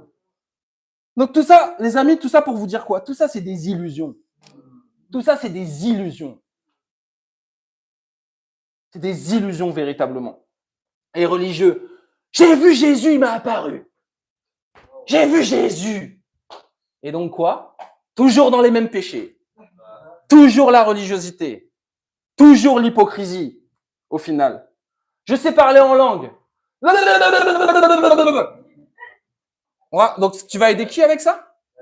Tu peux m'expliquer? Quelqu'un parle cette langue ou pas? Ça n'existe pas. Il faut arrêter avec ça. Ok? Ça n'existe pas. À la limite, parle une langue que tu n'as jamais appris, peut-être je vais te prendre au sérieux, tu vois.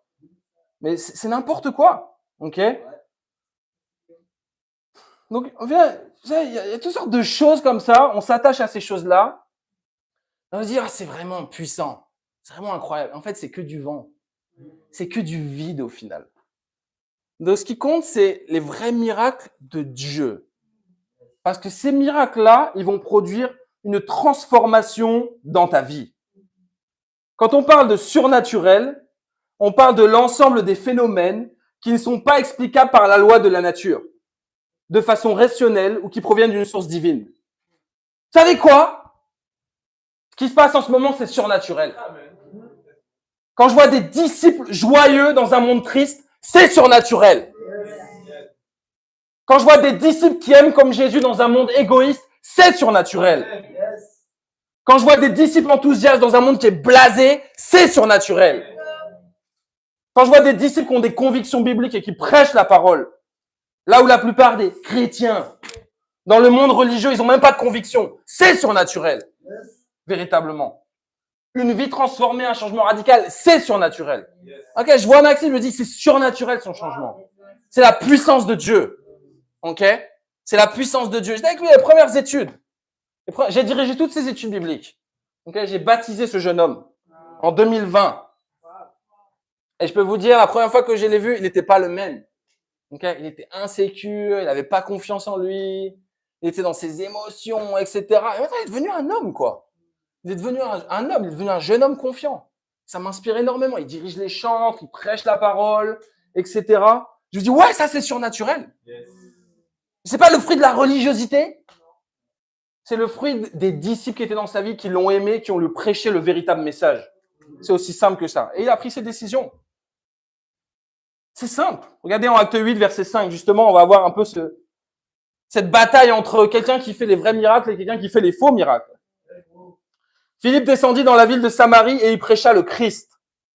Les foules tout entières étaient attentives à ce que disait Philippe, lorsqu'elles apprirent et virent les signes miraculeux qu'il accomplissait.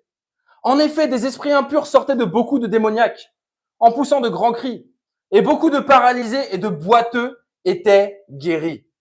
Il y eut une grande joie dans cette ville. Donc ici, on a Philippe, effectivement, qui est l'un des 7, okay, qui est devenu un évangéliste. C'est quoi un évangéliste? Quelqu'un qui prêche la parole, c'est tout. C'est pas quelqu'un qui est dans les titres. C'est quelqu'un qui est là pour implanter une église, qui est là pour prêcher la parole. Et c'est ce que Philippe, il a fait ici. Okay, il a été à Samarie, il a prêché la parole, il a implanté une église là-bas, il a fait les disciples. C'est aussi simple que ça. Et on voit effectivement que les Samaritains, ils sont attentifs à ce qu'il dit.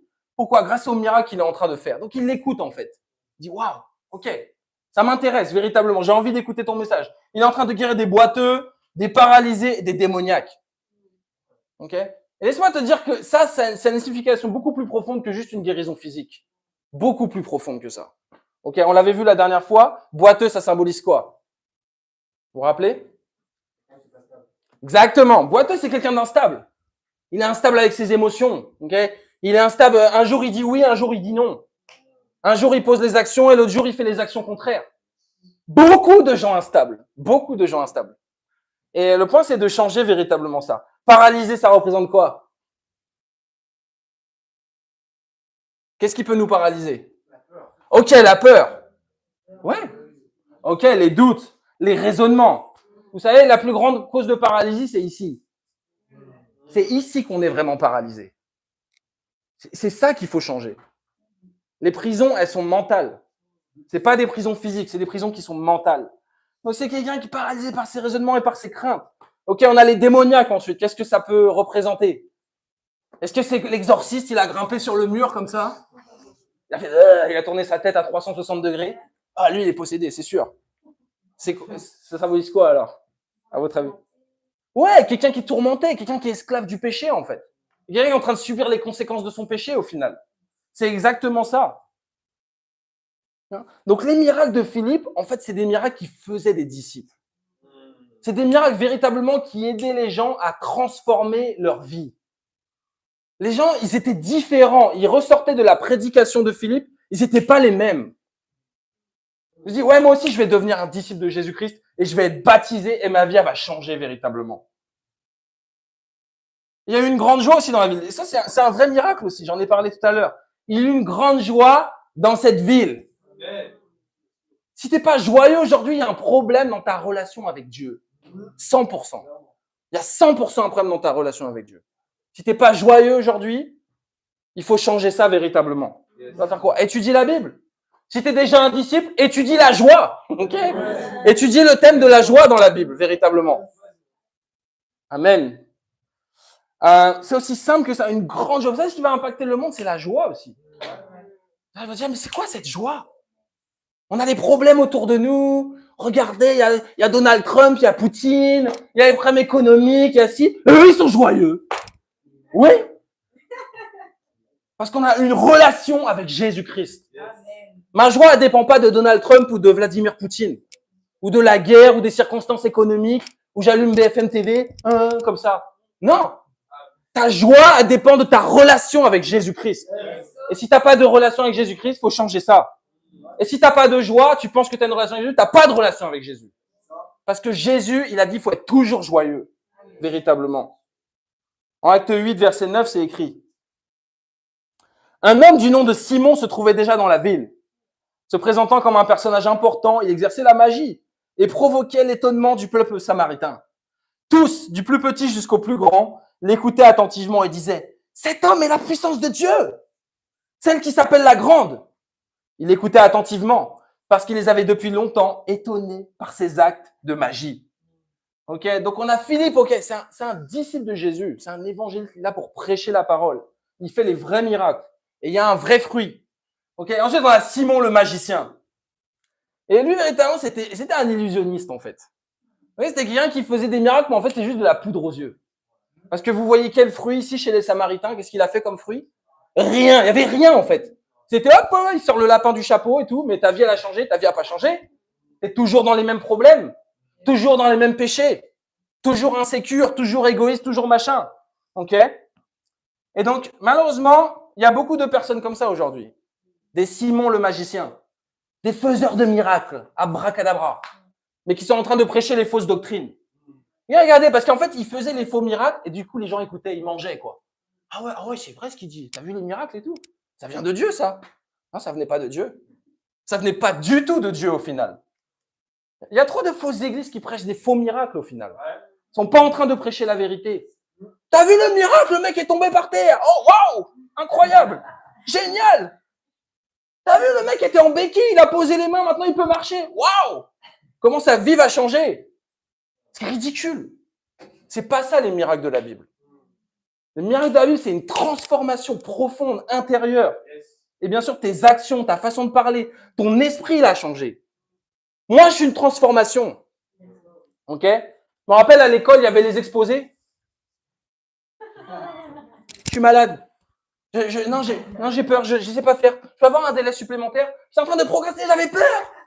J'avais peur des gens. Véritablement. Moi, je suis le fruit, je suis une transformation. Ok? Pourquoi? Grâce à ce message et grâce aux disciples. C'est aussi simple que ça. Tu veux être transformé, étudie la Bible et accepte les disciples dans ta vie. C'est aussi simple que ça. Et on voit Simon le magicien, il se prend pour quelqu'un d'important. Il dit, ouais, moi je suis important, tu sais. Moi, il faut m'écouter. Tu sais à qui tu parles. Moi, je suis un apôtre quand même. Hein. Attention. Faut pas s'attaquer à quelqu'un qui a le Saint-Esprit en lui. Sinon, tu vas avoir des problèmes. Ok? Attention. Il se prenait pour quelqu'un d'important, en fait. Il était en train de s'élever lui-même. Il est en train de se gonfler tout seul, au final. Et on voit ça dans le monde religieux, mais on voit aussi ça dans le monde tout court. Ok? Les politiques. Ah, je suis important, moi. Écoute-moi. C'est n'importe quoi, aujourd'hui. Des gens, peut-être, qui ont un certain charisme, qui ont une certaine éloquence, qui ont un certain talent, comme Simon le magicien, mais le fruit, c'est zéro. Il n'y a pas de fruit. Ils ne sont pas en train de prêcher un message qui va changer la vie des gens. Et c'est intéressant, ils attribuaient ces miracles à la puissance de Dieu, en fait. Il y a combien de gens, ils voient les miracles et ils disent ça vient de Dieu. Ça vient pas de Dieu. Pourquoi ça vient pas de Dieu? Parce qu'il n'est pas en train de prêcher la vérité. Oh, si c'est un miracle, c'est forcément la vérité. Satan, il fait des miracles. Satan, il fait des faux miracles. Les hommes font des miracles.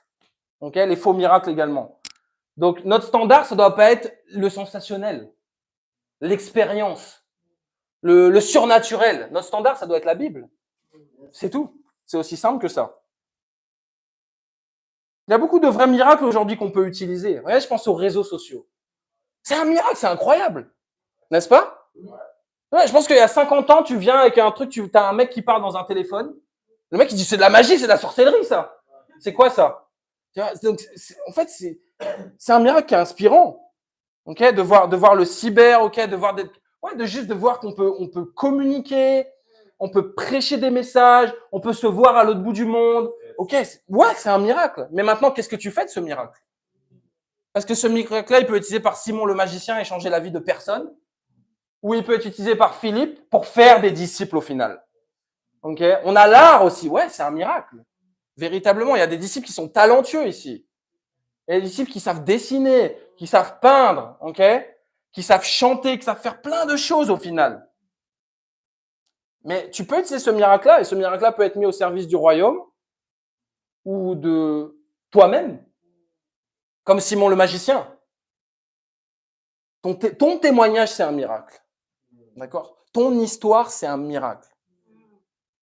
Si tu n'as pas de témoignage aujourd'hui, c'est aussi un problème. De dire, oui, alors moi, voilà, j'ai grandi dans une famille chrétienne et j'ai cru en Jésus et voilà. C'est pas un témoignage, ça. Un témoignage, c'est que tu dois avoir expérimenté quelque chose avec Dieu. C'est-à-dire que tu étais à un certain point, et ta vie, elle a changé, et il y a eu un changement radical, véritablement. Transformation ou illusion? Transformation ou illusion? Oui, je vois mon fils, je vois mon petit gars qui se balade chaque matin, je le vois. Je lui dis, mais il est incroyable.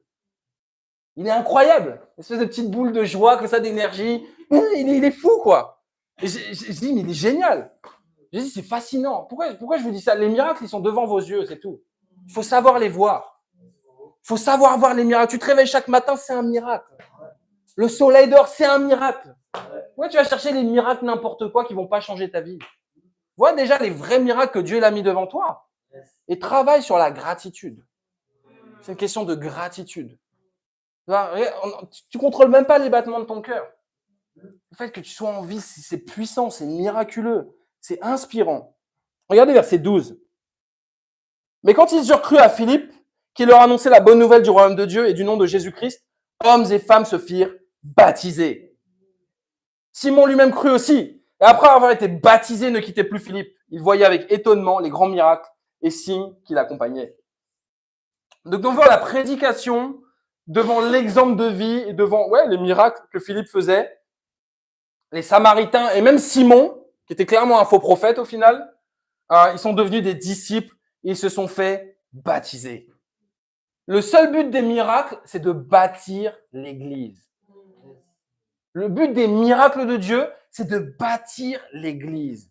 C'est de faire des disciples. C'est d'aider les gens à découvrir ce message et d'avoir une vie qui n'est pas illusionnée, mais une vie qui est transformée véritablement. Donc mon défi, il est simple. Il est temps de chercher ta transformation maintenant. Arrête de courir après des illusions. Arrête de courir après la religion. Arrête de courir après cet homme-là. Tu penses qu'il va changer ta vie, ce gars-là? Arrête de courir après cette fille. Arrête de courir après ces choses-là. Ça, c'est des illusions. C'est des choses, à la fin, même quand tu les as, t'es vide. Même tu peux aller sur la lune, tu cours après ça, mais à la fin, t'as pas Dieu, t'es vide. Cherche ta transformation. Cherche ta transformation. Et bien sûr, on a tous été transformés à certains points, surtout pour les disciples, je veux parler. Mais tu sais quoi, la Bible dit, on se renouvelle de gloire en gloire. Yes. Donc en fait, Dieu, il veut nous transformer jour après jour. Non, tu dis, j'arrête, c'est bon. Je suis déjà la meilleure version de moi-même. J'ai plus besoin de progresser. Non, tu dois chercher ta transformation chaque jour. Comment tu peux être quelqu'un qui a plus d'amour, quelqu'un qui a plus de foi, quelqu'un qui a plus d'espérance, quelqu'un qui a plus de confiance, quelqu'un qui va impacter davantage les gens autour de lui. Cherche ta transformation. Point numéro 2. Photographie spirituelle de toi. Photographie spirituelle de toi. Je sais pas vous, mais moi, j'aimais pas être pris en photo avant. Okay, il y en a qui s'identifient à ça ou pas? Oui. Cameron, il déteste les photos. Oui, c'est sûr. Ok, qui d'autre? Ok, frère. Merci pour le commentaire. Merci pour le commentaire. Parce que j'aimais pas être pris en photo. Okay. Pourquoi j'aimais pas être pris en photo? Parce que j'étais insécure. J'aimais pas ma tête. Mais peut-être je vais être pris comme ça. Peut-être je vais être pris sous un mauvais jour. Je sais pas. Les gens, ils vont juger et tout. On s'en fiche. On s'en fiche. Parce que Dieu, il veut faire une photo de toi. Dieu, il veut faire une photo de toi. Des fois, oui, dans le cadre du cyber, Dieu veut faire une photo de toi, c'est sûr. Parce que ton joli visage peut servir à toucher d'autres personnes, à impacter d'autres personnes. Mais Dieu veut faire une photographie spirituelle de toi. Okay? Donc, vraiment, la racine pour photographie, l'étymologie pour photographie, ça vient de photos, qui veut dire lumière. D'accord? Et graphein, qui veut dire peindre, dessiner, écrire. Donc vraiment, la photographie, c'est quoi? Ça permet de créer une image par l'action de la lumière. Ça permet de créer une image par l'action de la lumière. Et donc, en fait, je me dis, c'est vraiment ça, une photographie spirituelle. La photographie spirituelle, donc Dieu te prend en photo spirituellement, comme ça te permet de voir qui tu es vraiment. Ça te permet de voir qui tu es vraiment. Tout comme quand tu es pris en photo physiquement, bah ouais, tu as une photo physique, ok? Photographie spirituelle, ça te permet de voir qui tu es spirituellement aujourd'hui. Et il n'y a pas de photo sans déclic, les amis. Okay, donc, ça y est, dans l'appareil photo, il y a un mécanisme. Donc, tu appuies sur le bouton, c'est un déclic, et ensuite, ça envoie la photo. Donc, c'est le mécanisme de déclenchement de l'appareil photo, le déclic. Et le déclic, il va produire une photographie, mais il va surtout produire une prise de conscience. Pourquoi? Quand tu vas voir la photo, tu vas dire, oh, peut-être tu étais mal habillé. Donc, tu as regardé la photo, tu dis, oh, j'étais mal habillé, en fait, là-dessus. On m'a pris en photo et tout. Ouais, je suis mal habillé. En fait, les amis, il n'y a pas de prise de conscience sans déclic. Il doit y avoir un déclic dans ta vie. Qu'est-ce qui fait que là, tu es en train d'écouter ce message-là, mais qu'au final, bah, peut-être tu vas repartir comme si de rien n'était à ta vie.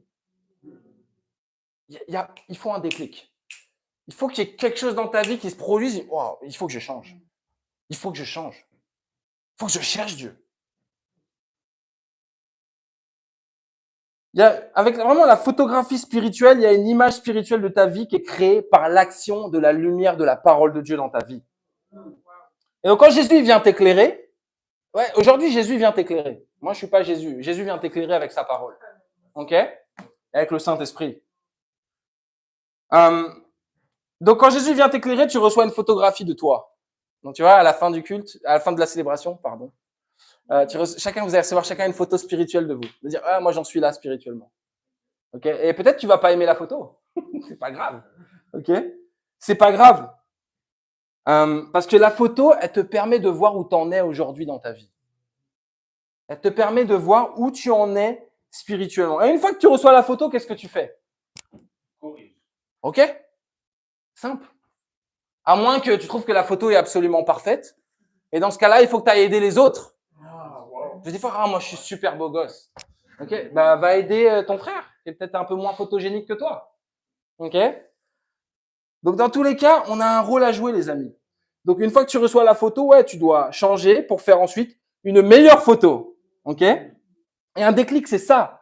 C'est un événement qui déclenche et qui produit une réaction. On a besoin d'un déclic.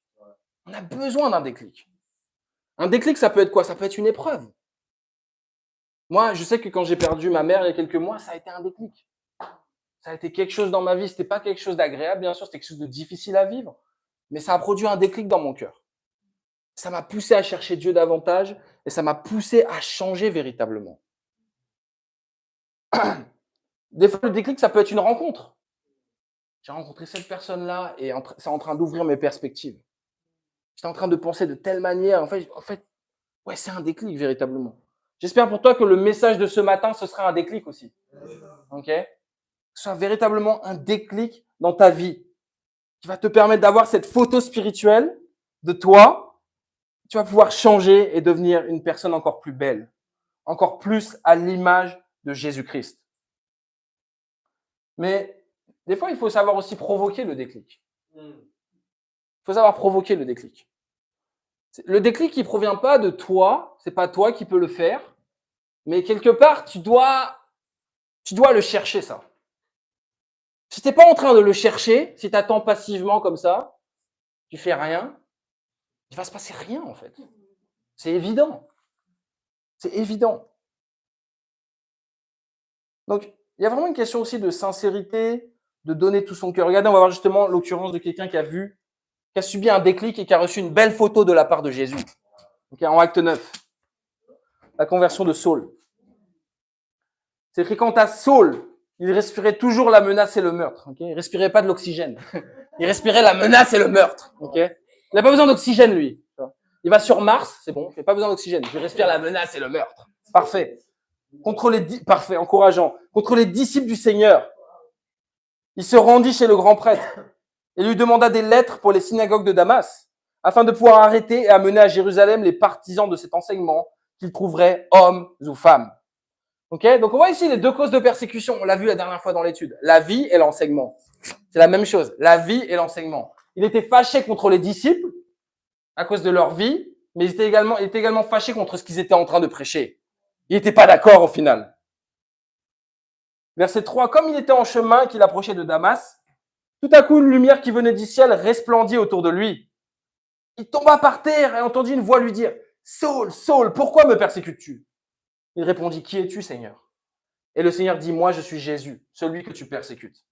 Lève-toi, entre dans la ville, et on te dira ce que tu dois faire. » Les hommes qui l'accompagnaient s'arrêtèrent, muets de stupeur. Ils entendaient bien la voix, mais ils ne voyaient personne. Saul se releva de terre. Malgré ses yeux ouverts, il ne voyait rien. On le prit par la main pour le conduire à Damas. Il resta 3 jours sans voir, et il ne mangea ni ne but rien. Ok, donc ici on a Saul. C'est quel type de personne, Saul? Persécuteur, ok. Un religieux, yes. C'est quelqu'un de vraiment zélé, quoi. Qui est un super zélé. Moi, je suis spirituel. Ok, moi j'aime Dieu. Moi Dieu il est de mon côté, etc. Ces gens-là ils sont méchants, il faut s'en débarrasser maintenant. Malheureusement pour Saul, c'est quelqu'un qui n'a pas compris la grâce. Il était beaucoup aussi dans les œuvres. Il faisait beaucoup de choses. Il était zélé pour la loi de Moïse au final. Mais il avait une mauvaise compréhension de la loi, c'est clair. Mais il était beaucoup dans les œuvres au final. Et c'est évident qu'il ne pouvait pas être heureux. J'imagine juste la tête de Saul, c'est sûr qu'il ne se réveillait pas le matin en disant « Ah, quelle super journée !» Il était fâché. Il était fâché. Il était fâché. Tant que ces disciples-là, ils ne sont pas éliminés, je ne serai jamais content, au final. Et donc, on a Saul, effectivement, qui est un religieux, qui est aveuglé et qui persécute les disciples avec zèle. Tu sais que des fois, tu es zélé, mais dans la mauvaise direction. Des fois, tu es zélé pour quelque chose, mais ça ne veut pas dire que c'est le bon chemin. Des fois, tu es zélé pour ton travail, zélé pour tes études, et zélé pour cette relation avec ce gars, avec cette fille, zélé pour... Tu n'es pas zélé pour Dieu. Tu n'es pas zélé pour changer. Alors que c'est véritablement là, on doit être le plus zélé, les amis. Et Saul, il n'était pas focalisé sur le fait de changer lui. Il était focalisé sur le fait de supprimer les autres. Okay? Donc, il allait clairement dans la mauvaise direction. Il allait vers Damas, mais spirituellement, c'est certain qu'il allait dans la mauvaise direction. Mais vous savez ce qui m'inspire quand même avec Saul? C'est qu'il donnait tout son cœur. Il donnait tout son cœur. Ça, c'est sûr qu'il était vraiment aveuglé, vraiment religieux, vraiment perdu, mais il donnait tout son cœur. Dans la mauvaise direction, mais tout son cœur quand même. Okay? Et ça montre quand même quelque chose. C'est quelqu'un qui faisait les choses à fond, en fait. Il dit, si je dois tuer les 10, ok, je vais le faire. 100%, let's go. On y va. Donc, il donnait tout son cœur, mais dans la mauvaise direction. Et la seule option qui est là, Jésus dit, ok, je vais m'occuper de lui. Ok, je vais m'occuper de lui parce qu'il est vraiment trop orgueilleux. Il est vraiment trop religieux. Je vais devoir descendre sur terre. Je vais devoir lui mettre un coup de poing. Et j'espère qu'il va être un peu plus humble. Non, je sais qu'il va être un peu plus humble. Donc, on voit Jésus ici qui top net sur le main de Damas et qui lui parle. Et c'est ça le déclic, en fait. Le déclic, c'est ça. C'est Jésus qui se révèle dans ta vie, qui dit, mince, je dois changer, en fait. Je dois changer. Je peux pas rester le même. Je peux pas rester le même, au final. On voit Jésus ici qui se révèle de façon personnelle à Saul. Vous savez quoi, les amis, pour changer, on a besoin parfois d'un bon déclic. Ou parfois d'un bon coup de poing spirituel dans la figure. Des fois, c'est ça que tu as besoin. Des fois, tu as besoin juste d'aller droit dans le mur, tu as besoin de te ramasser, et peut-être tu vas être humble enfin, véritablement. Parce que le problème de Saul, c'est qu'il ne pouvait pas écouter les disciples. Pourquoi? Il voyait les disciples, il les persécutait. C'est la même chose pour toi, en fait. Si tu n'es pas capable d'écouter les disciples aujourd'hui, bah en fait, tu continues dans ton aveuglement comme ça, et il faut juste prier pour un déclic. Et que Jésus se révèle de façon personnelle à toi, pour que tu puisses véritablement changer. C'est aussi simple que ça. Mais Saul, il était quand même en train de... Il n'était pas en train de faire rien, en fait. Vous voyez ce que je veux dire? Il était aveuglé, oui, mais il était quand même en train de chercher. Il pensait servir Dieu. Donc, dans son cœur, lui dit, ouais, je suis en train de servir Dieu. Je suis en train de faire ce qui est juste. Mais en fait, parce qu'il donnait tout son cœur, et parce qu'il était vraiment zélé, même si c'était de la mauvaise manière, Jésus s'est révélé à lui. Et il lui a fait grâce au final. Il lui a dit, non, Saul, là, par contre, tu vas dans la mauvaise direction. Tu vois, donc, tu dois plutôt aller de cette direction-là. Et ensuite, tu vas voir ce qu'on te dit à Damas. Donc, je pense qu'on a besoin d'être brisé. Saul, il a été brisé. Saul a été brisé. On a besoin d'être humilié par moments. Pourquoi? Parce qu'on est orgueilleux. Parce qu'on pense qu'on est fort. On n'est pas fort. Et en fait, Jésus, il a révélé à Saul que Saul, tu te penses fort, t'es pas fort. T'es pas fort. En un clin d'œil, je te stoppe comme ça. Et toi, tu penses que t'es fort, ta vie, elle peut s'écrouler en 2 secondes. Qu'est-ce que tu vas faire? Rien. Tu vas rien faire. Je pense que vous connaissez l'histoire de Job, au final. Amen. Donc, c'est vraiment une question d'humilité au final. Une question d'humilité. Parce que s'il avait été humble, quelque part, Jésus n'a pas besoin de faire ça, quoi. Ok, c'est juste, ok, il est humble, ok, il se laisse enseigner par les disciples, il devient un disciple, il est baptisé, let's go. Saul, il avait aussi besoin de perdre la vision du monde pour retrouver la vision du royaume. Ok, s'il avait une vision, mais c'était la mauvaise vision. Et des fois, on a les visions dans le monde. Ah, c'est cette vision-là que je dois accomplir dans ma vie. Je dois faire ça, je dois gagner énormément d'argent. Je dois aller dans tel pays. Je dois devenir le meilleur sportif. Tout ça, c'est pas des mauvaises choses. Mais ça devient mauvais quand ça remplace ta vision de ta relation avec Dieu. Quand ça remplace ta vision du royaume de Dieu. Regardez le verset 10. Or, il y avait à Damas un disciple du nom d'Ananias. Le Seigneur lui dit dans une vision, Ananias, il répondit, me voici, Seigneur. Le Seigneur lui dit alors, lève-toi, va dans la rue qu'on appelle la droite et dans la maison de Judas. Demande un dénommé Saul de Tarse. En effet, il prie. Il a vu en vision un homme appelé Ananias entrer et poser les mains sur lui afin qu'il retrouve la vue. Donc, même Paul, même Saul de Tarse, qui est devenu ensuite l'apôtre Paul, il a eu besoin d'un disciple dans sa vie. Même lui. Et même il a vu Jésus sur le chemin de Damas, mais ça suffisait pas. Il a eu besoin d'un disciple dans sa vie qui l'a baptisé au final, véritablement. Des fois, on pense que j'ai besoin de personne dans ma vie. Moi, je suis fort, moi, je suis spirituel. Non, on a besoin les uns des autres. Okay? Même si tu es fort et tu es spirituel, tu peux aider les autres dans ce cas-là. Okay? Donc, le point, c'est de comprendre que on a besoin les uns des autres parce qu'on peut aussi apporter les uns aux autres au final. Et c'est vraiment une question d'amour. Et ouais, c'est ça. Juste, donnez-moi une écriture où c'est marqué que quelqu'un s'est converti tout seul. Je me suis converti tout seul. J'étais dans ma chambre et j'ai regardé une vidéo YouTube et j'étais sauvé. J'étais dehors, j'ai fait une prière. J'ai fait une prière du salut. J'ai dit, Jésus, pardonne-moi, et j'étais sauvé. C'est où dans la Bible? C'est nulle part dans la Bible. Tout ça, c'est des fausses doctrines. J'ai accepté Jésus dans mon cœur. Waouh, incroyable. Il faut arrêter ça. Saul, il avait besoin d'un disciple dans sa vie. Tu as besoin d'un disciple dans ta vie. Laissez-moi vous dire, j'ai besoin d'un disciple dans ma vie. J'ai besoin de vous, en fait. Des fois, le disciple dont tu as besoin dans ta vie, c'est ta relation de formation. Ok? Amen? Yes. Let's go. Regardez le verset 17. Ananias partit. Une fois entré dans la maison, il posa les mains sur Saul en disant, Saul, mon frère, le Seigneur, le Jésus qui t'est apparu sur le chemin par lequel tu venais, m'a envoyé pour que tu retrouves la vue et que tu sois rempli du Saint-Esprit. Aussitôt, il tomba comme des écailles de ses yeux et il retrouva la vue. Il se leva et fut baptisé. Après avoir pris de la nourriture, il retrouva des forces. Il resta quelques jours avec les disciples qui étaient à Damas et se mit aussitôt à proclamer dans les synagogues que Jésus est le Fils de Dieu.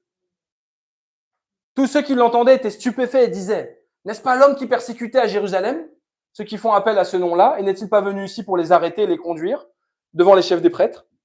Cependant, Saul se fortifiait de plus en plus. Et il confondait les Juifs qui habitaient Damas en démontrant que Jésus est le Messie. Donc ouais, Ananias, il est clairement un disciple qui a été utilisé dans la vie de Saul pour lui ouvrir les yeux. Et c'est la même chose spirituellement. Ma relation de formation, je sais que ma relation avec Anthony, c'est une relation qui va m'aider à voir mieux spirituellement. Parce que des fois, je suis vraiment aveugle, les amis. Des fois, Dieu il met des trucs devant moi et je vois pas. Ok? Et c'est vraiment de voir ça. Il avait besoin d'un disciple dans sa vie pour lui ouvrir les yeux et pour le baptiser. Et au final, il avait aussi besoin d'une relation de formation. C'est aussi simple que ça. Aujourd'hui, les gens disent, on n'a pas besoin de relation de formation. Ouais, donc c'est totalement biblique en fait. Est-ce qu'on l'a mis sur celui-là, sur cette bannière-là? Bon, c'est celle-là en fait. Parce que quand tu es un disciple, bah forcément, tu as les relations de formation. Matthieu 28. Ouais, on a besoin de relations de formation. On a besoin les uns des autres. C'est aussi simple que ça. Et les disciples de Damas, ils réagissent comment au final? Ils sont stupéfaits en fait. Ils disent, moi, c'est incroyable. C'est incroyable. Il était en train de persécuter les disciples et maintenant, il est en train de faire des disciples. Okay, et c'est ça la repentance. La vraie repentance, c'est pas ouais, je fumais des joints et j'ai arrêté. Et je suis rentré chez moi. J'étais en train de frapper les autres, j'étais violent, puis après, je suis rentré chez moi. C'est pas la repentance. Saul n'est pas rentré chez lui. Il n'a pas dit, bon, j'arrête de persécuter les disciples, je rentre chez moi tranquillement à Jérusalem. Non. La repentance, c'est un changement à 180 degrés. Okay, donc, en fait, tu remplaces ce que tu faisais de mal par les bonnes choses maintenant. Okay, donc, peut-être tu étais un disciple qui luttait avec la drogue. Okay, donc, maintenant, tu peux aider les gens à sortir de la drogue au final. Donc, la repentance, c'est toujours une question d'amour. Vous savez, le problème dans le monde religieux, c'est toujours les repentances égoïstes. C'est les repentances focalisées sur soi-même.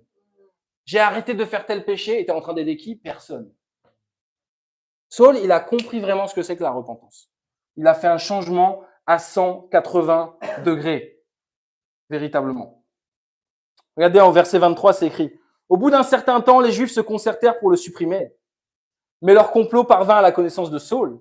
On gardait les potes jour et nuit afin de pouvoir le tuer. » Encourageant. Verset 26. Arrivé à Jérusalem, Saul essaya de se joindre aux disciples. Mais tous avaient peur de lui, car ils ne croyaient pas qu'il était un disciple. Verset 29. Il parlait aussi et discutait avec les hellénistes, mais ceux-ci cherchaient à le supprimer. Et quand tu changes, quand Dieu te donne une photographie spirituelle de toi et que tu décides véritablement de changer, on voit vraiment Saul ici, il a expérimenté tout ça. Il était dans le mauvais chemin. Jésus lui est apparu, c'est un déclic. Et ensuite, Jésus lui donne la photo, dire, voilà où t'en es, Saul, aujourd'hui. T'es perdu. T'es aveuglé. Tu penses que t'es en train de me servir, t'es pas en train de me servir, t'es en train de faire le contraire. Et Saul, il a eu, pendant 3 jours, il était aveuglé, etc. Mais ensuite, il a accepté la photo, il a dit, ouais, c'est vrai, je suis vraiment comme ça aujourd'hui spirituellement. Et il faut que je change. Et c'est la même chose pour nous. C'est la même chose pour nous, les amis. Mais même après ce changement-là, qu'est-ce qui s'est passé? Est-ce que tout le monde était super content de son changement? Qu'est-ce qui s'est passé? Ok, donc il y avait les religieux qui voulaient le tuer. On avait les païens qui voulaient le tuer. Parfait. Et même les disciples de Jérusalem, ils disent non, lui, il n'est pas vraiment devenu un disciple. On ne croit pas. C'est trop extraordinaire. C'est trop fou. Ok. Tout ça pour vous dire quoi? Qu'au final, ton changement, ouais, ça peut pas mettre tout le monde d'accord. Il y a des gens qui seront pas d'accord avec ton changement. Il y a des gens, ils vont être fâchés parce que tu as changé. Parce que il vient plus dans la fausse assemblée, là, comment ça, il est dans une secte maintenant. Il est devenu un disciple. C'est tout. Ok. Ouais, il vient plus en boîte de nuit avec nous. Ouais, il a changé sa vie, justement. C'est ça le principe. Il dit, t'as changé. Oui, j'ai changé, exactement. J'ai changé. Donc c'est vraiment ça le point. Ta repentance, elle va pas faire que des heureux. Et alors? C'est pas grave. Ce qui compte vraiment, c'est que tu puisses plaire à Dieu. Et bien sûr que ta repentance, elle va impacter énormément de gens. Vraiment, le défi que je vais vous donner pour avoir une photographie spirituelle, un déclic dans votre vie, une photographie spirituelle, c'est on doit donner tout notre cœur. On doit donner tout notre cœur. J'ai parlé à une sœur hier pendant le sport, je ne vais pas dire son nom, je pense qu'elle se reconnaîtra. Non, je ne regarde pas. Mais en fait, elle n'était pas en train de donner tout son cœur. Okay, en fait, on faisait du sport, on était en train de courir, et elle était comme ça. Moi, j'étais comme ça devant. Comme ça, c'est bien là-bas, là, tu t'amuses bien, c'est cool, c'est tranquille. Et des fois, on est comme ça avec Dieu. On est là, tranquille, les petites fleurs. Tu vois. Donne tout ton cœur. Parce que si tu ne donnes pas ton cœur, amen, Mallory. C'est évident que ouais, tu vas pas vraiment progresser. Et elle a progressé beaucoup, amen.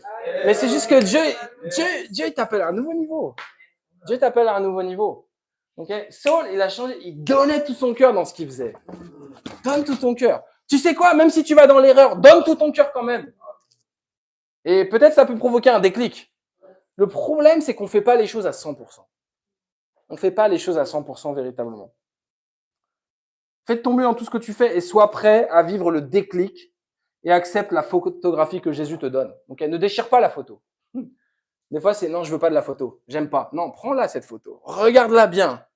Regarde-la bien. Et sois prêt à changer pour que peut-être Jésus te reprenne en photo dans 1 mois, dans 1 an. Voilà, la photo est beaucoup plus belle. Elle n'est pas encore parfaite, mais elle est beaucoup plus belle au final. Ok, donc c'est vraiment ça le point, les amis. On doit comprendre vraiment que notre exemple, il est contagieux. On ne doit pas chercher à être des gens religieux. On doit chercher à être les gens contagieux. Montre la joie de Jésus. Ne parle pas de la joie de Jésus. Montre la joie de Jésus. Ne parle pas de l'amour de Jésus. Montre l'amour de Jésus. Ne parle pas du zèle de Jésus. Montre le zèle de Jésus. C'est véritablement ça, les amis. Et c'est comme ça qu'on va changer Bruxelles. Et à Dieu soit toute la gloire.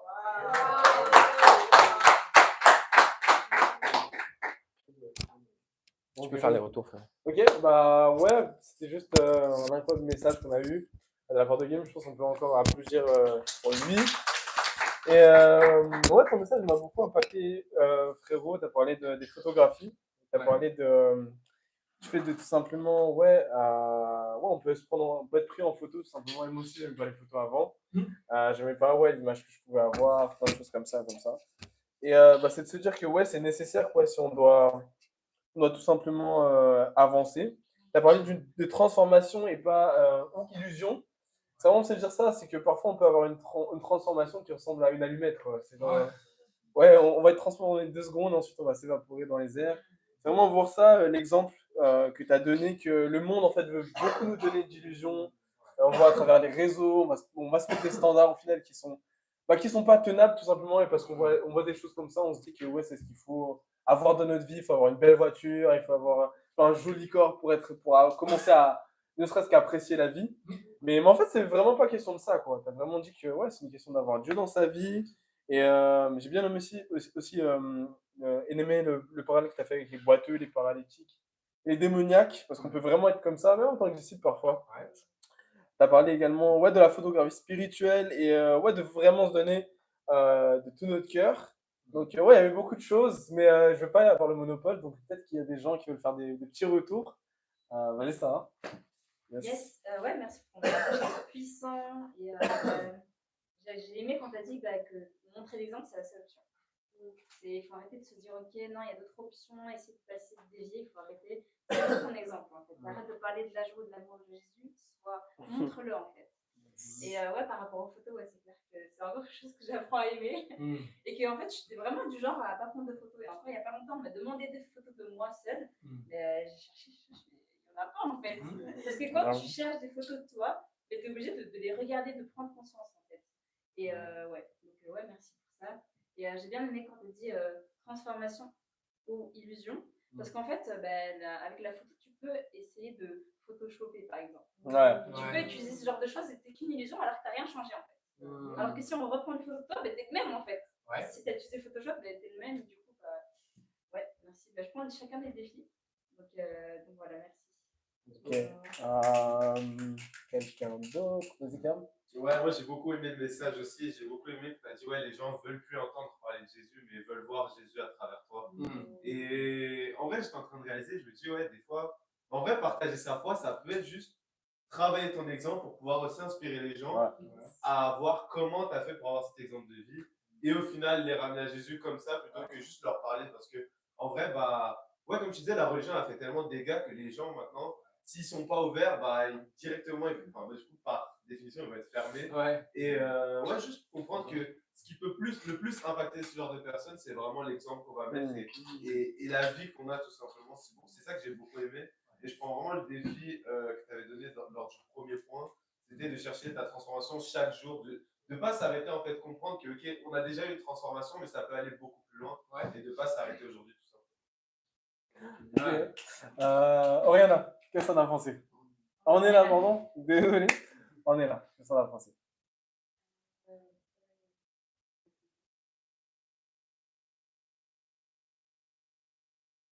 Il y avait de l'importance dans.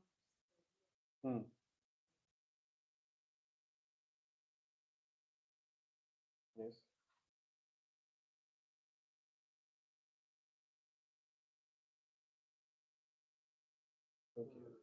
Ok, super. Et Julien, ok, vas-y. Moi, c'est la métaphore de la photographie.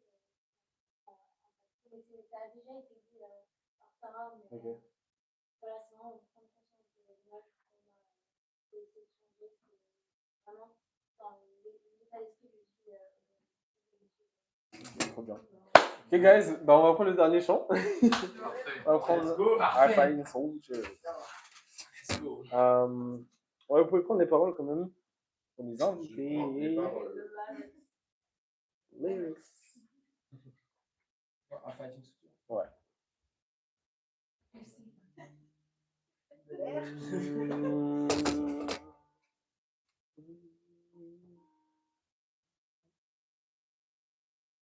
Lord, I'm a hard-fighting soldier on the battlefield. Lord, I'm a hard-fighting soldier.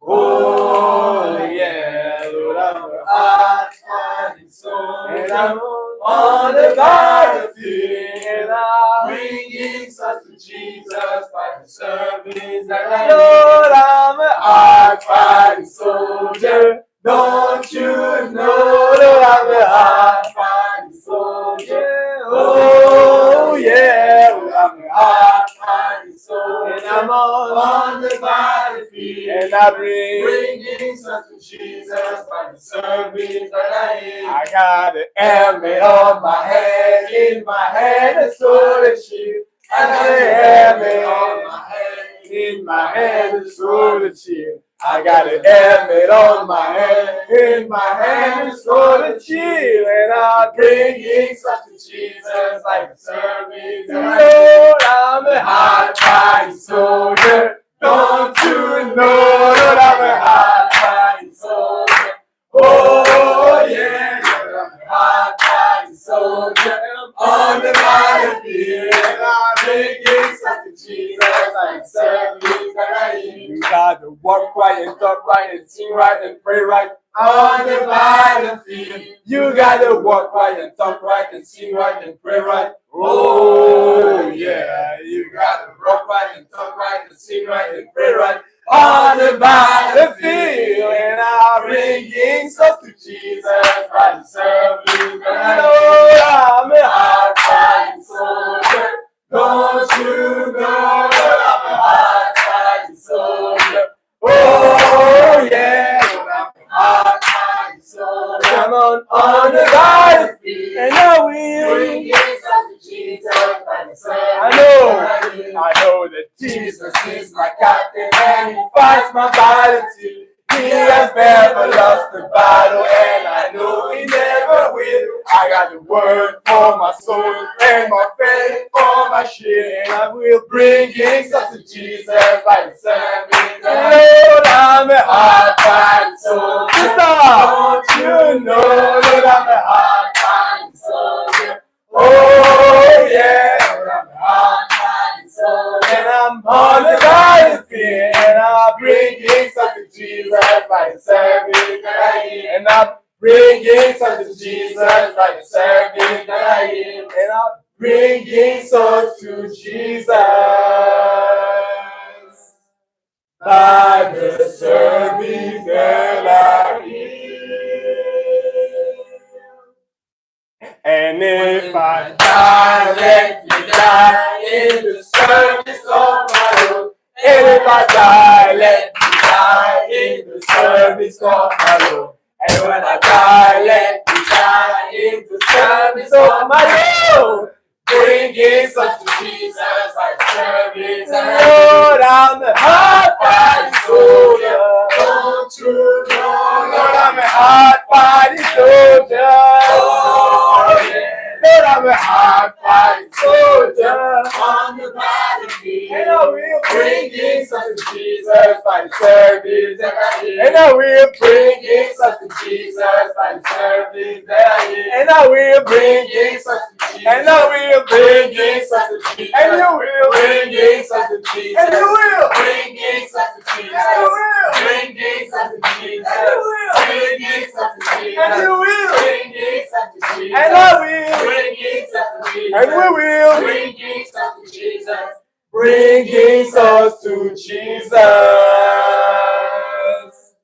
by the service that I